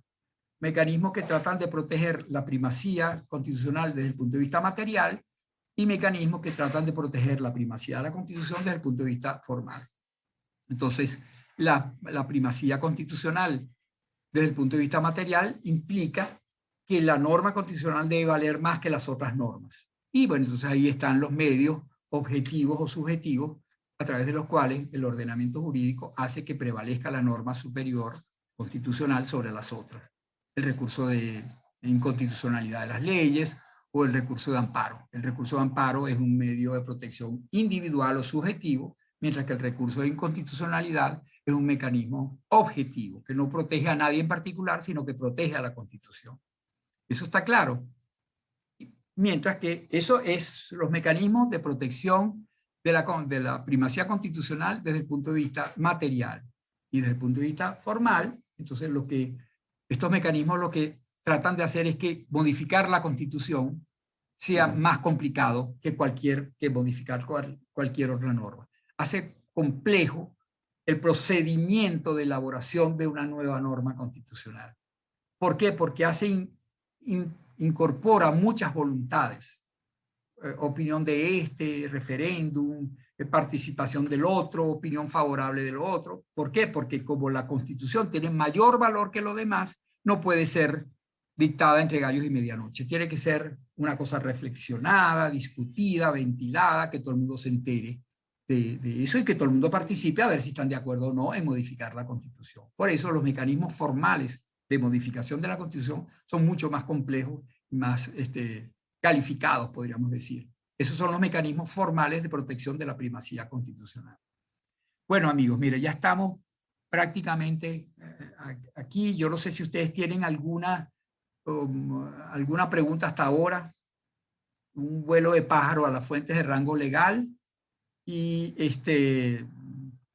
no sé si quieren aprovechar este tiempo más bien para resolver dudas. Las fuentes de rango legal, bueno, las que vienen inmediatamente después de la Constitución, porque ejecutan directamente la Constitución, se supone, y por lo tanto tienen un rango inferior. Están en la escalera en un escalón inferior al de la Constitución, porque derivan su legitimidad de la Constitución. No pueden apartarse del planteamiento general que hace la Constitución. Y esas leyes, esas normas de rango legal son la ley, en primer lugar, pues el primer elemento protagónico pues, del bloque de legalidad. En segundo lugar,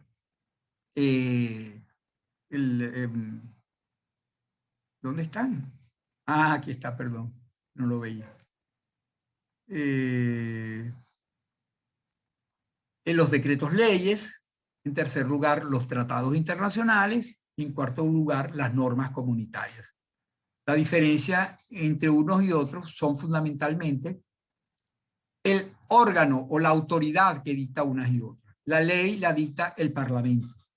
Solamente la Asamblea Nacional es el único que puede dictar leyes a través del procedimiento de elaboración de las leyes. En segundo lugar, los decretos leyes. El decreto ley tiene valor de ley, pero no es una ley. Y se caracteriza porque no la dicta el Parlamento, la dicta el Ejecutivo, el presidente de la República. Tiene el poder de dictar, en casos excepcionales, normas con rango de ley, que están señalados en la Constitución con los requisitos especiales que debe tener cada una de esas formas de dictar decretos ley.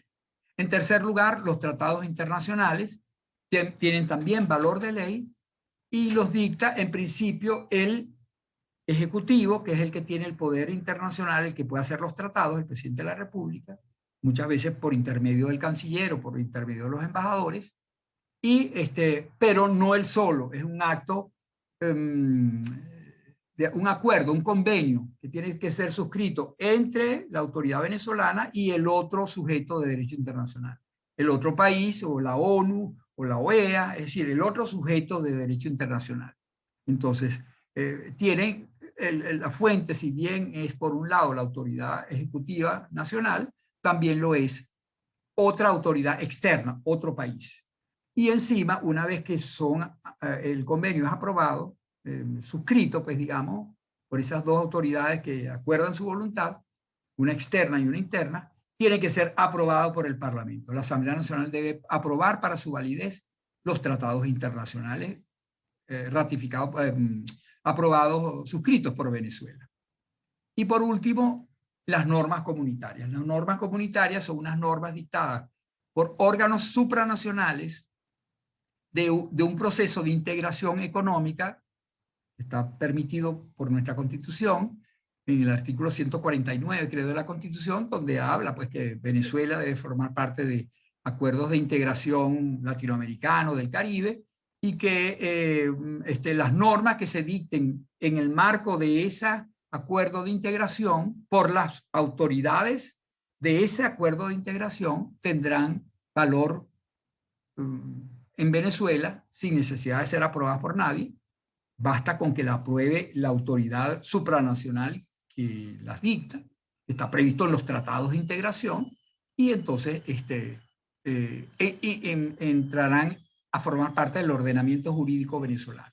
Son normas, por eso que se llaman normas comunitarias. No todos los procesos de integración producen normas comunitarias. Venezuela, en el único en que está medio es en Mercosur, porque se salió del Pacto Andino, del Acuerdo de Cartagena, y que sí tiene un acuerdo, sí tiene autoridades supranacionales comunitarias que tienen su sede en la Junta del Acuerdo de Cartagena, tiene su sede en Lima, y cuando esa Junta dicta unas normas para la comunidad, bueno, valen en Ecuador, en Bolivia, en Perú y en Colombia, y antes en Venezuela. Cuando yo fui juez, me correspondió muchas veces aplicar no una ley, sino la norma del Acuerdo de Cartagena, como si fuera derecho nacional, porque es derecho nacional, aun cuando no lo dictó una autoridad nacional, lo dictó una autoridad supranacional, creada por el Acuerdo de Cartagena. Hoy en día ya eso no es así, porque ya Venezuela no forma parte del Acuerdo de Cartagena. Está el Mercosur por allí, pero el Mercosur es un tratado de integración incompleto, que no tiene autoridades supranacionales. Todo se resuelve a través de tratados internacionales. Cualquier cosa que quiera resolver el Mercosur tiene que reunir a los presidentes del Mercosur o a los cancilleres del Mercosur y firmar un tratado, un acuerdo internacional, porque no tienen una autoridad suprema, supranacional, como si lo tiene la Comunidad Europea, que tiene las autoridades que están en Luxemburgo o en Bruselas. Y cuando Bruselas dicta una norma, esa norma es aplicable en Rumania, en Francia, en Italia, etcétera, como si fuera derecho nacional. Eso es lo que nos va a hacer ir cambiando un poco la idea del ordenamiento jurídico tal como lo conocemos ahora, ¿no? Ahí está, pues, si tienen, cada una de estas fuentes tiene una manera de hacerse, unas condiciones para dictarse, etcétera, etcétera. Hay unas características que son comunes a todas ellas, así como las características comunes de las normas del bloque de constitucionalidad, que es que tienen primacía respecto de todas las demás, tienen valor normativo y primacía respecto de las demás. Las fuentes de rango legal tienen todas también unas normas, unos rasgos comunes. En primer lugar, tienen fuerza de ley. ¿Qué significa fuerza, valor o rango de ley? La fuerza se la da el rango. El rango es que están por debajo de la Constitución, y ese rango le da fuerza de ley. Y esa fuerza de ley es una fuerza de ataque contra otras normas del mismo rango o de rango inferior, y las puede derogar entonces, y una fuerza de rechazo o de defensa. Esa ley no puede ser derogada, no puede ser atacada por una norma de rango inferior. Eso es lo que se llama fuerza de ley. Un reglamento no puede contradecir una ley porque la ley tiene fuerza de ley, tiene esa fuerza de resistencia o de defensa que le impide a normas de rango inferior derogarla. La reserva legal, que es las materias en las cuales solo a través de ley se puede establecer normas, en garantía de los ciudadanos, porque se supone que la ley da más garantía que una norma dictada por el presidente de la República, por ejemplo, ¿no? Es un cuerpo deliberante, representativo de la voluntad general, etcétera, etcétera, y entonces se supone pues que dan más garantía a las normas previstas en leyes que las previstas en un decreto, por ejemplo, un reglamento. Entonces, por lo tanto, las materias más delicadas deben estar reservadas a la ley. Y luego, la otra, que solo las normas de rango legal pueden ser objeto del control de la jurisdicción constitucional. La jurisdicción constitucional tiene el monopolio de revisar las fuentes de rango legal. Si alguien considera que una ley es inconstitucional, un decreto ley es inconstitucional, tiene que ir ante la jurisdicción constitucional. En cambio, la inconstitucionalidad de un reglamento, de otro acto, puede ser revisado por otro tribunal que no sea la jurisdicción constitucional. Y eso es propio de todas las normas de rango legal. Por último, las normas de rango sublegal, los reglamentos, bueno, entonces, vienen en el último escalón, y esos reglamentos, bueno, lo primero que tenemos que saber es que hay una potestad reglamentaria. Esa potestad reglamentaria la tienen algunas autoridades de la administración, y por eso es que es tan importante para el derecho administrativo, porque el derecho administrativo está compuesto por normas que le vienen de arriba a la administración, como la Constitución y el bloque de constitucionalidad, por las leyes y las normas de rango legal, pero también está compuesto por normas que la propia administración dicta. Ustedes podrían decir, eso es delicado, eso es extraño, y porque, imagínense, la propia administración dictando las normas que la van a favorecer. Bueno, hay una serie de razones, ustedes las pueden encontrar en Lares Martínez, también, eso lo tiene Lares Martínez, también Peña Solís, porque a la administración se le da la potestad de dictar normas.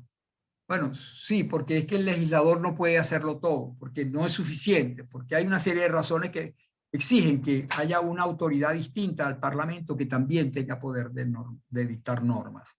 Pero esas normas tienen una característica, y es que deben ser sublegales, es decir, ellas no pueden contradecir lo que diga la ley. La garantía está en la ley, y lo que puede hacer la administración es desarrollar esa ley, complementarla, pero no modificarla. Entonces, bueno, ahí está, pues, cuál es el fundamento de la potestad reglamentaria, los tipos de reglamentos, reglamentos ejecutivos, reglamentos autónomos y los reglamentos autorizados, según el reglamento desarrolle una ley previa, reglamento ejecutivo, por eso que se llama ejecutivo, porque ejecuta la ley, digamos. El reglamento autónomo, aquel que suple la ley, no hay ley en una materia, y el Poder Ejecutivo dicta un reglamento. Y los autorizados, aquellos que son dictados por una autoridad administrativa, que no tiene que ser el presidente de la República, puede ser el Consejo Universitario, un ministro, el CENIAT, puede dictar reglamentos, porque una ley le da el poder de dictar reglamentos, le otorga la potestad reglamentaria.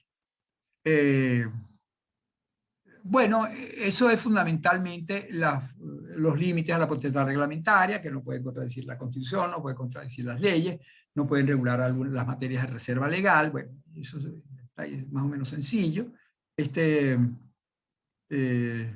La diferencia con los instructivos son disposiciones generales que dictan las autoridades supremas de la administración a sus subordinados, que no tienen normas, lo que tienen son órdenes. Es decir, usted tiene que venir aquí a las 8 de la mañana, y tiene que venir con uniforme, y tiene que hacer esto, y tiene que hacer lo otro, y tiene que...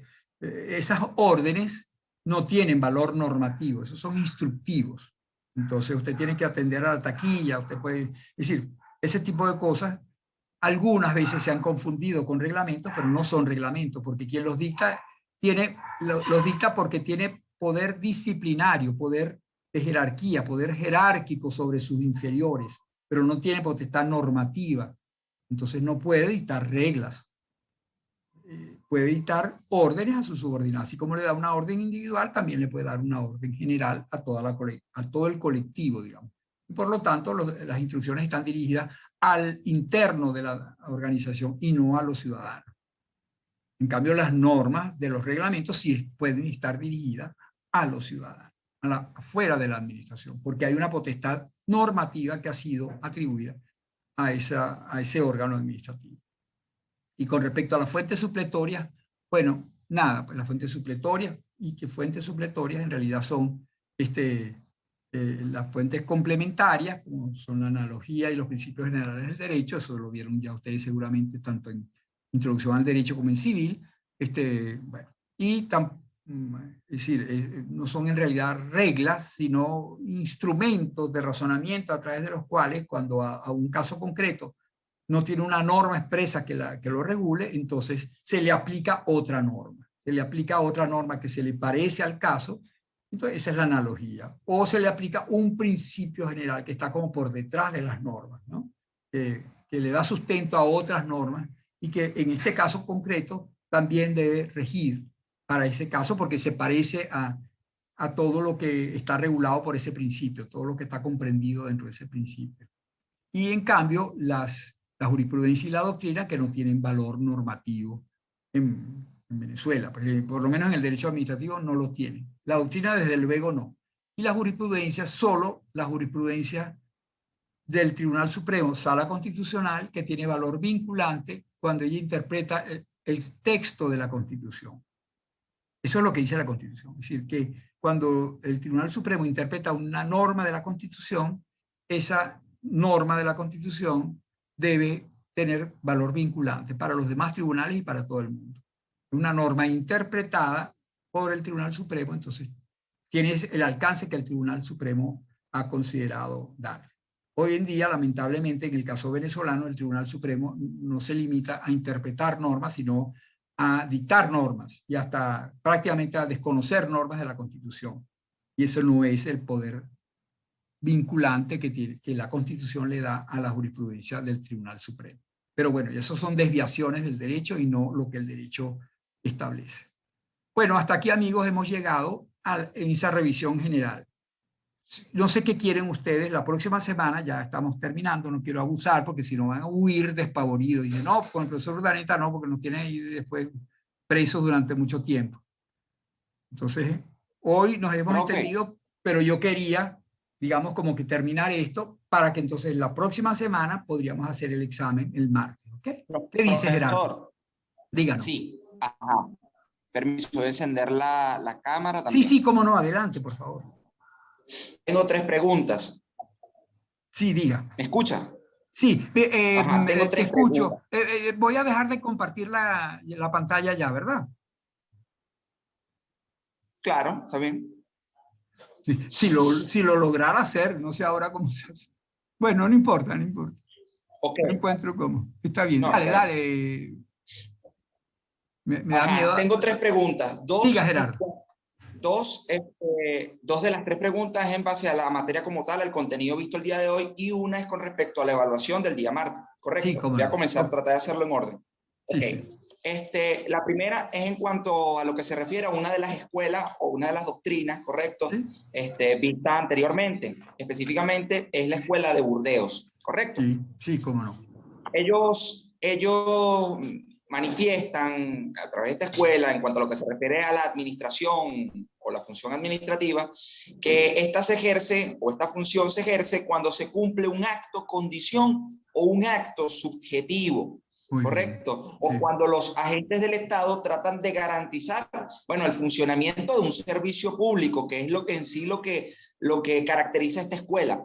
Mi pregunta es... A través de actos materiales. A través de actos materiales. Esa frase le falta algo, que cuando tratan de asegurar el funcionamiento del servicio público a través de actos materiales. Entonces, las 3 maneras como puede el servicio público manifestarse como servicio público es acto, condición, acto subjetivo o acto material. ¿Ok? Ajá, sí. Mi pregunta en concreto sería, ¿qué es un acto, condición o un acto subjetivo? Yo busqué aquí yo estuve buscando algunos conceptos, ¿correcto? De acuerdo. Por ejemplo, lo que dice Gastón Yese con respecto a un acto condición es que el acto condición consiste en la aplicación a un individuo de un estatus legal o reglamentario de una situación jurídica general e impersonal. ¿Cómo puedo interpretar esto? ¿Cómo me podría ayudar usted a interpretar esto? Porque no entiendo. Exacto, está muy bien tu pregunta, me parece excelente porque esos son justamente el tipo de cosas que a veces no basta con que lo diga Lares Martínez porque no lo entendemos, están hablando de cosas que no captamos bien. Vuelve a decirme el concepto para que lo analicemos bien. El acto condición consiste en la aplicación a un individuo de un estatus legal o reglamentario de una situación jurídica general e impersonal. Esto lo dice Gastón Yese, pero yo traté de buscar otro Gastón Yese. Pronuncia Yese. Ok. No Yese, sino Yese. Gastón Yese. Busqué otro concepto, no sé si se lo puedo leer también. Vamos con ese. Sí, no, perfecto, pero fíjate aquí rapidito. Normalmente esos actos subjetivos, que son como el principal de la manera como se comporta la administración, el acto subjetivo se diferencia del acto general porque, o el acto normativo, porque el acto subjetivo va dirigido a una situación jurídica, a crear, modificar o extinguir una situación jurídica individual. El acto mediante el cual, por ejemplo,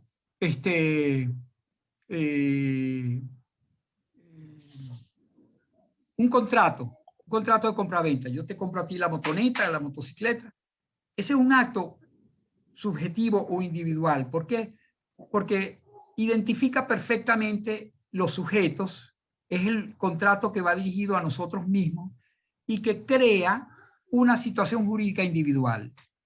Esa situación jurídica es que yo te vendo a ti algo, que tú me lo compras, que tú me debes, que yo soy tu acreedor y que la bicicleta, el objeto de la venta es esta y no otra, y que tiene que ser entregada tal día. Ese es un acto individual. Esa situación jurídica solo nos importa a ti y a mí. Si yo te voy a comprar otra bicicleta, tengo que hacer otro acto individual, otro contrato. No es aplicable, no es intercambiable con situaciones. Muy distinto a lo que hace el Código Civil cuando dice todo aquel que ofrece en venta algo y una vez que el otro ha aceptado, debe pagarle el precio. Eso no va dirigido a nadie en particular, eso va dirigido a un conglomerado, es una situación jurídica general. Entonces, las situaciones jurídicas, lo vieron ustedes en Introducción al Derecho, son generales o individuales. Generales las que son comunes a todos. La situación del venezolano. Todos somos venezolanos igualitos. Tenemos los mismos derechos y las mismas obligaciones. La situación del adolescente o el menor, el niño, es igual. Todos los niños son iguales. La situación del comprador es una situación jurídica igual. Otra cosa que en el caso concreto del comprador, tú y yo, ya esa sí es individual, pero la que establece el Código Civil es general. La que establecen los reglamentos es general. Todo aquel que saque más de 10 pasa en el examen. Lo dice la reglamentación universitaria. Tú tienes más de 10, tú pasaste. ¿Eso va dirigido a Gerardo? No, no, a todo aquel que se encuentre en esa situación. La situación es general. Entonces, esos dos tipos de situaciones son creadas, modificadas o extinguidas por actos distintos. La que crea, modifica o extingue la situación general es un acto general o normativo. La que crea, modifica o extingue una situación individual es un acto individual o subjetivo. Subjetivo porque va dirigido a un sujeto en particular. Entonces, ya sabemos cuál es el acto subjetivo, ¿no? El acto subjetivo. Acto condición, es lo mismo. Ajá, entonces vamos al acto condición. El acto condición es un híbrido, porque el acto condición es un acto. Son diferentes. Sí, son tres. El subjetivo es uno, el condición es otro y el general o reglamentario normativo es otro. Profesor, no le copio. Ajá, el acto subjetivo es uno, el que crea, modifica o extingue. Profesor, no le logré copiar. Sí, ¿me estás oyendo ahora? ¿Me oyes? Me voy a quitar. Sí, pero está como que la señal un poco... Sí, me quito. ¿Y ahora? Si quieres, quita tú también la... Ok, Ajá. muy bien. ¿Ahora me oyes mejor? ¿Me oyes mejor? Le oigo, correcto. Ok, bueno, sí, fíjate. Correcto. El acto subjetivo, entonces, está dirigido a alguien que crea o modifica o extingue esa situación jurídica individual. El acto general o normativo también se le dice crea, modifica o extingue una situación jurídica general. En cambio, el acto condición atribuye a una persona en concreto, a un sujeto, le atribuye una situación jurídica general, no una situación jurídica individual.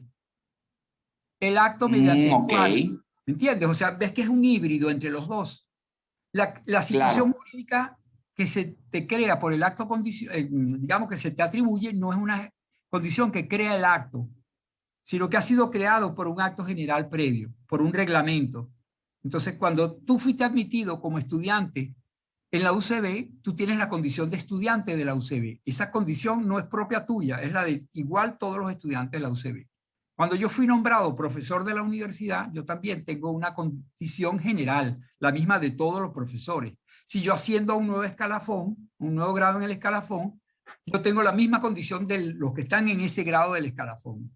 Si a mí se me otorga la nacionalidad venezolana por naturalización, yo tengo la misma condición de todos los venezolanos por naturalización.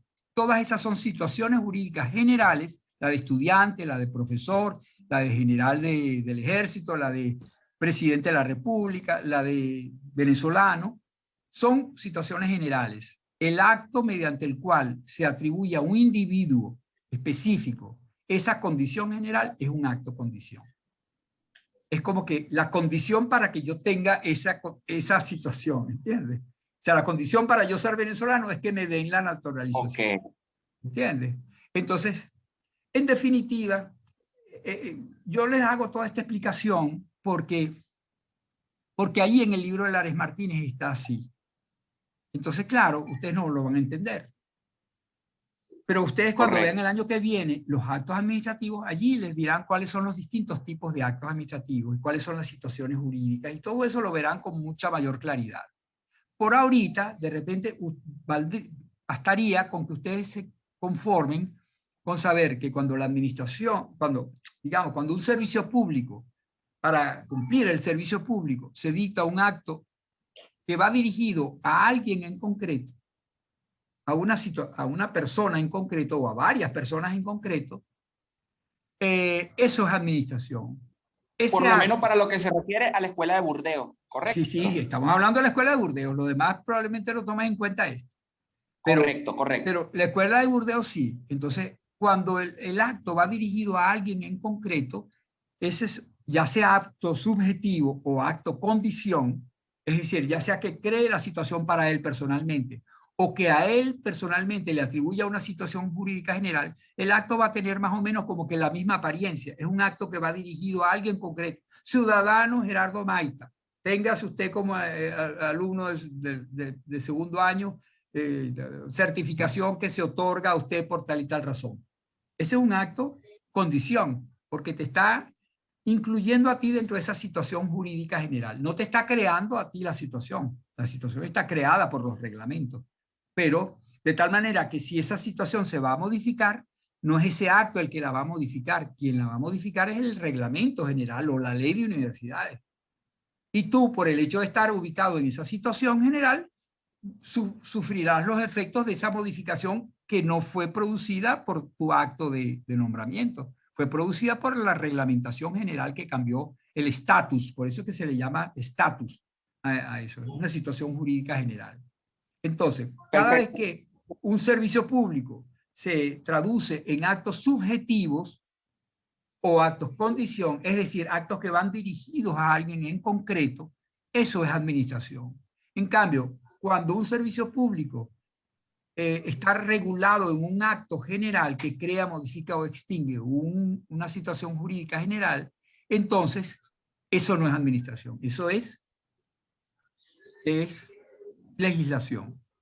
Porque legislación es el acto normativo que se dicta en aras de un servicio público. Los reglamentos de la universidad no serían para la Escuela de Burdeos ni la ley de universidades, eso no es, aun cuando están dirigidos al servicio público educativo, eso no es administración, eso es legislación para la Escuela de Burdeos. En cambio, tu nombramiento, mi nombramiento, el acto mediante el cual se te sanciona a ti o el acto mediante el cual se me sanciona a mí, todos esos son actos subjetivos o condición, pero son individuales, pues están dirigidos a alguien en concreto. Eso sí es administración. Y nos queda por ver el acto material. El acto material es esta clase que yo estoy dando. Esto no es ni un acto subjetivo, ni un acto condición, ni un acto general. Es un acto material, no produce ningún efecto jurídico. El examen que yo te voy a hacer a ti el martes o el que quiera, y la calificación que yo imponga, eso sí es un acto subjetivo. Va dirigido a ti. Es la calificación tuya que tú obtuviste por unas determinadas condiciones y que dirá si tú estás aprobado o estás reprobado. Tiene efectos jurídicos. Si ya tú estás aprobado, yo no puedo echarme para atrás. Eso produce un efecto. Yo no puedo decir que tú estás aplazado si ya tu nota dice que estás aprobado. Esa es tu situación jurídica individual tuya, que te fue acordada por ese acto subjetivo. Ese no es un acto material. El acto material es borrar la pizarra, es abrir el salón, es abrir esta reunión, es darles una explicación, es ir tú al hospital y que te curen, o la vacuna que te va a imponer el médico sanitarista del Ministerio de Salud.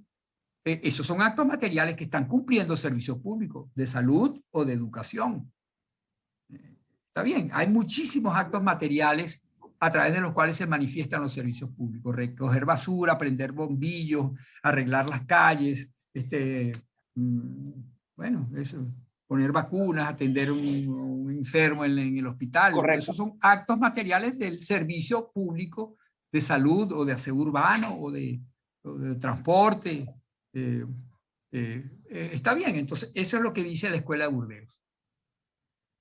¿Para qué sirve esta, Perfecto, profe, esta la cosa? otra Para pregunta. diferenciarlo de la legislación, que son actos generales. Sí, dime, Gerardo. Otra pregunta. Okay. Sí, perfecto, profe. Entendido allí eso. En cuanto a la otra pregunta, con respecto al otro tema, el tema de las fuentes, correcto. Ok.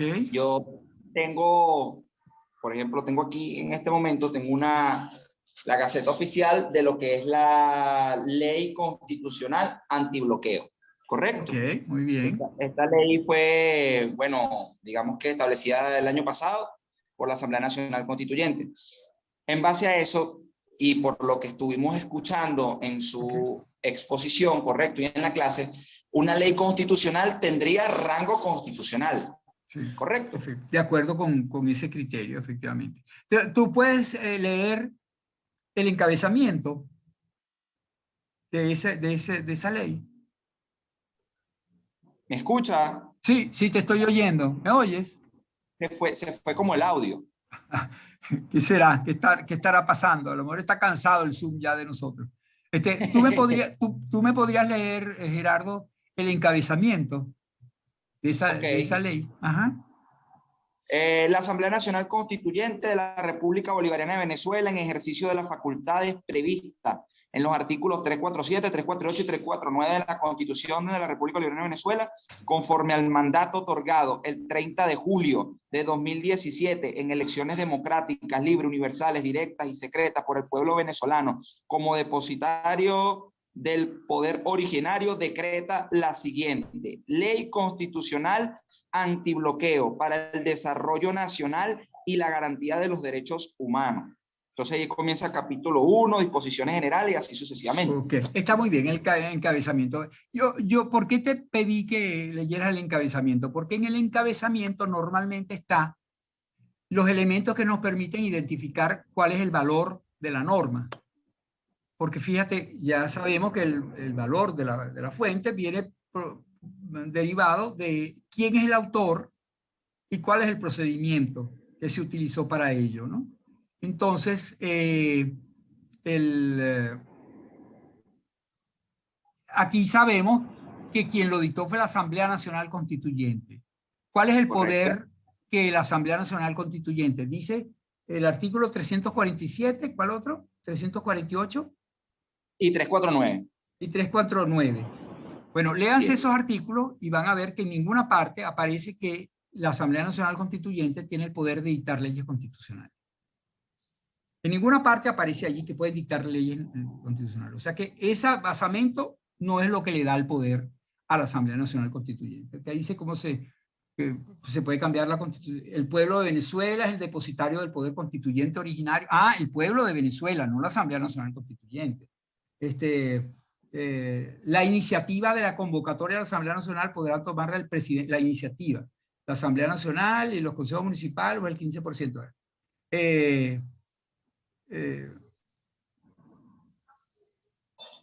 ¿Me escuchas, profe? Sí, te estoy oyendo.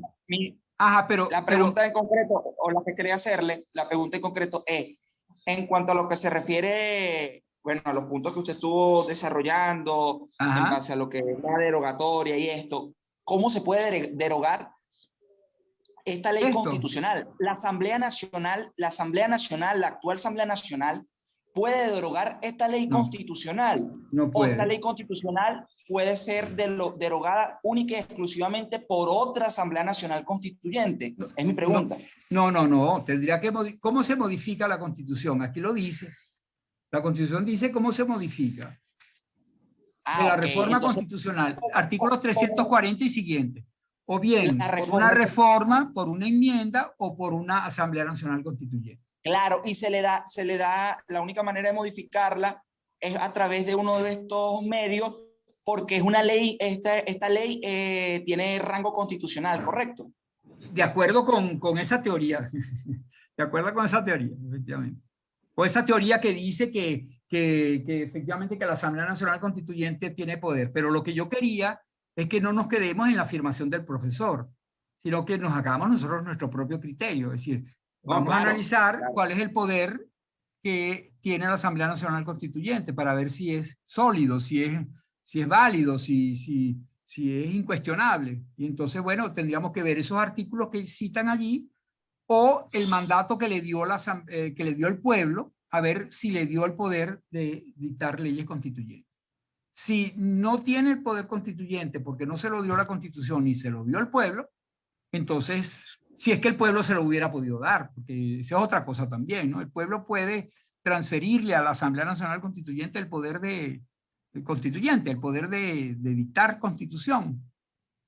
Si no puede hacerlo, entonces es mentira lo que está diciendo esa asamblea, está viciada esa ley. Pero, como tú dices, está allí, está en la Gaceta Oficial, en principio las autoridades del régimen la aplican, la pretenden aplicar, y eso ahora, si las autoridades del régimen también quieren modificarla, bueno, tendrían que entender que lo que hizo esa Asamblea Nacional Constituyente es parte del bloque de constitucionalidad y por lo tanto solo puede ser modificado por el poder constituyente, a través de una de las tres formas que garantizan la primacía formal de la Constitución.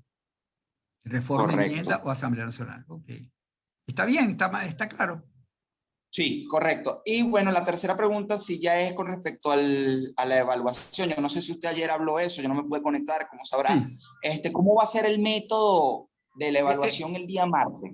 Es un examen, sí, eso lo hablamos ayer, es un examen oral que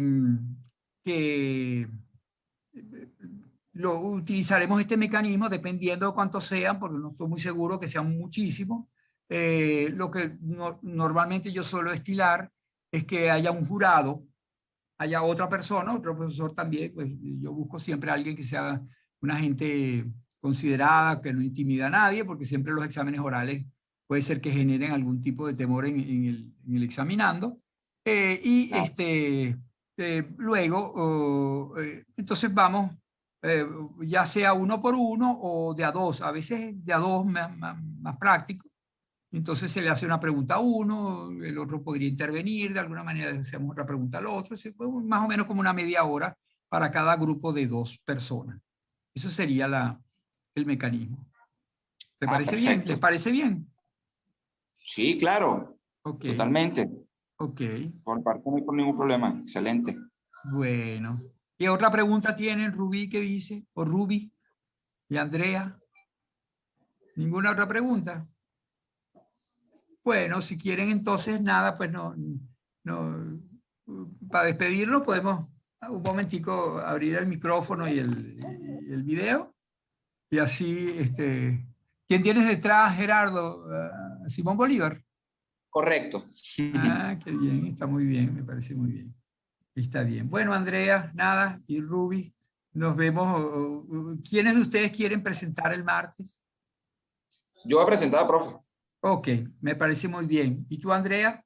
¿Quieres presentar? Yo igual, profesor. Muy bien. Yo también voy a presentar. Ok, ¿tú tienes alguna pregunta, algún comentario? No, profesor, era referente también a lo de la escuela de Burdeo. Ah, sí, que sí me quedó claro el acto de condición. Ciertamente no crea, sino que coloca a un individuo en una situación jurídica general, como usted lo mencionó, preexistente, pero ahora bien, esta gente goza de estos beneficios o goza de esa situación jurídica que ya existe. ¿Esa gente, qué gente? ¿El destinatario del acto? Eso. Ujú. Claro, claro, exacto. Cuando a ti se te da el título de abogado, ese es un Ajá. acto condición que te coloca a ti en la situación jurídica de ser abogado de la República. Buenísimo. Ese acto, fíjate que no dice ni qué derechos tiene, ni que puedes ir a un tribunal, ni la obligación que tienes de colegiarte. No lo dice nada. Ese acto no tiene ningún contenido. ¿Por qué? Porque esa situación ya está prevista en la ley de abogados y en la reglamentación general. Y en el Código de Procedimiento Civil, que dice que para poder estar en justicia es necesario tener la asistencia de un abogado, etcétera. Las normas disciplinarias, o sea que tú no puedes, digamos, maltratar a un abogado, etcétera. Todas esas reglas están establecidas en otras normas. Es una situación jurídica general que no fue diseñada para Andrea.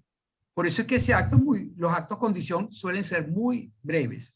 El nombre de la persona y el título es decir, la designación del nombre de la situación jurídica general. Venezolano para naturalización, abogado, médico, estudiante de la UCB, profesor de la UCB, capitán de fragata. Esas son situaciones jurídicas generales, comunes para todos aquellos que se encuentren, como tú dices, en esa situación, que hayan sido objeto o destinatarios de un acto condición. ¿Está claro? Esa era mi duda. Listo. Ok. Bueno, muy bien, porque así van adelantando. Eso lo van a ver en Administrativo 2. Y eso les va a servir luego para otras materias también, porque en otras el acto general o el acto individual o acto condición es propio de un concepto jurídico general. Pues está en derecho laboral, en derecho mercantil, en derecho civil, etc. Así es. ¿Hay alguna otra pregunta? Por ahora nada, profe. Bueno, me alegra muchísimo haber estado con ustedes este rato. Y si no han desayunado, vayan a desayunar, no se me vayan a desmayar, por favor. Profe, cualquier pregunta. Profe, ¿me escucha? Por el WhatsApp. Perfecto, listo. Claro, de acuerdo, está muy bien. Chévere, cómo no, con muchísimo gusto. Cómo no, incluso podemos hacer de nuevo un Zoom individual si lo quieren, cómo no. Ustedes me dicen. A la orden, gracias, para cualquier profe. cosa. Que estén muy bien, que pasen buen día entonces. Feliz día. Chao. Igualmente.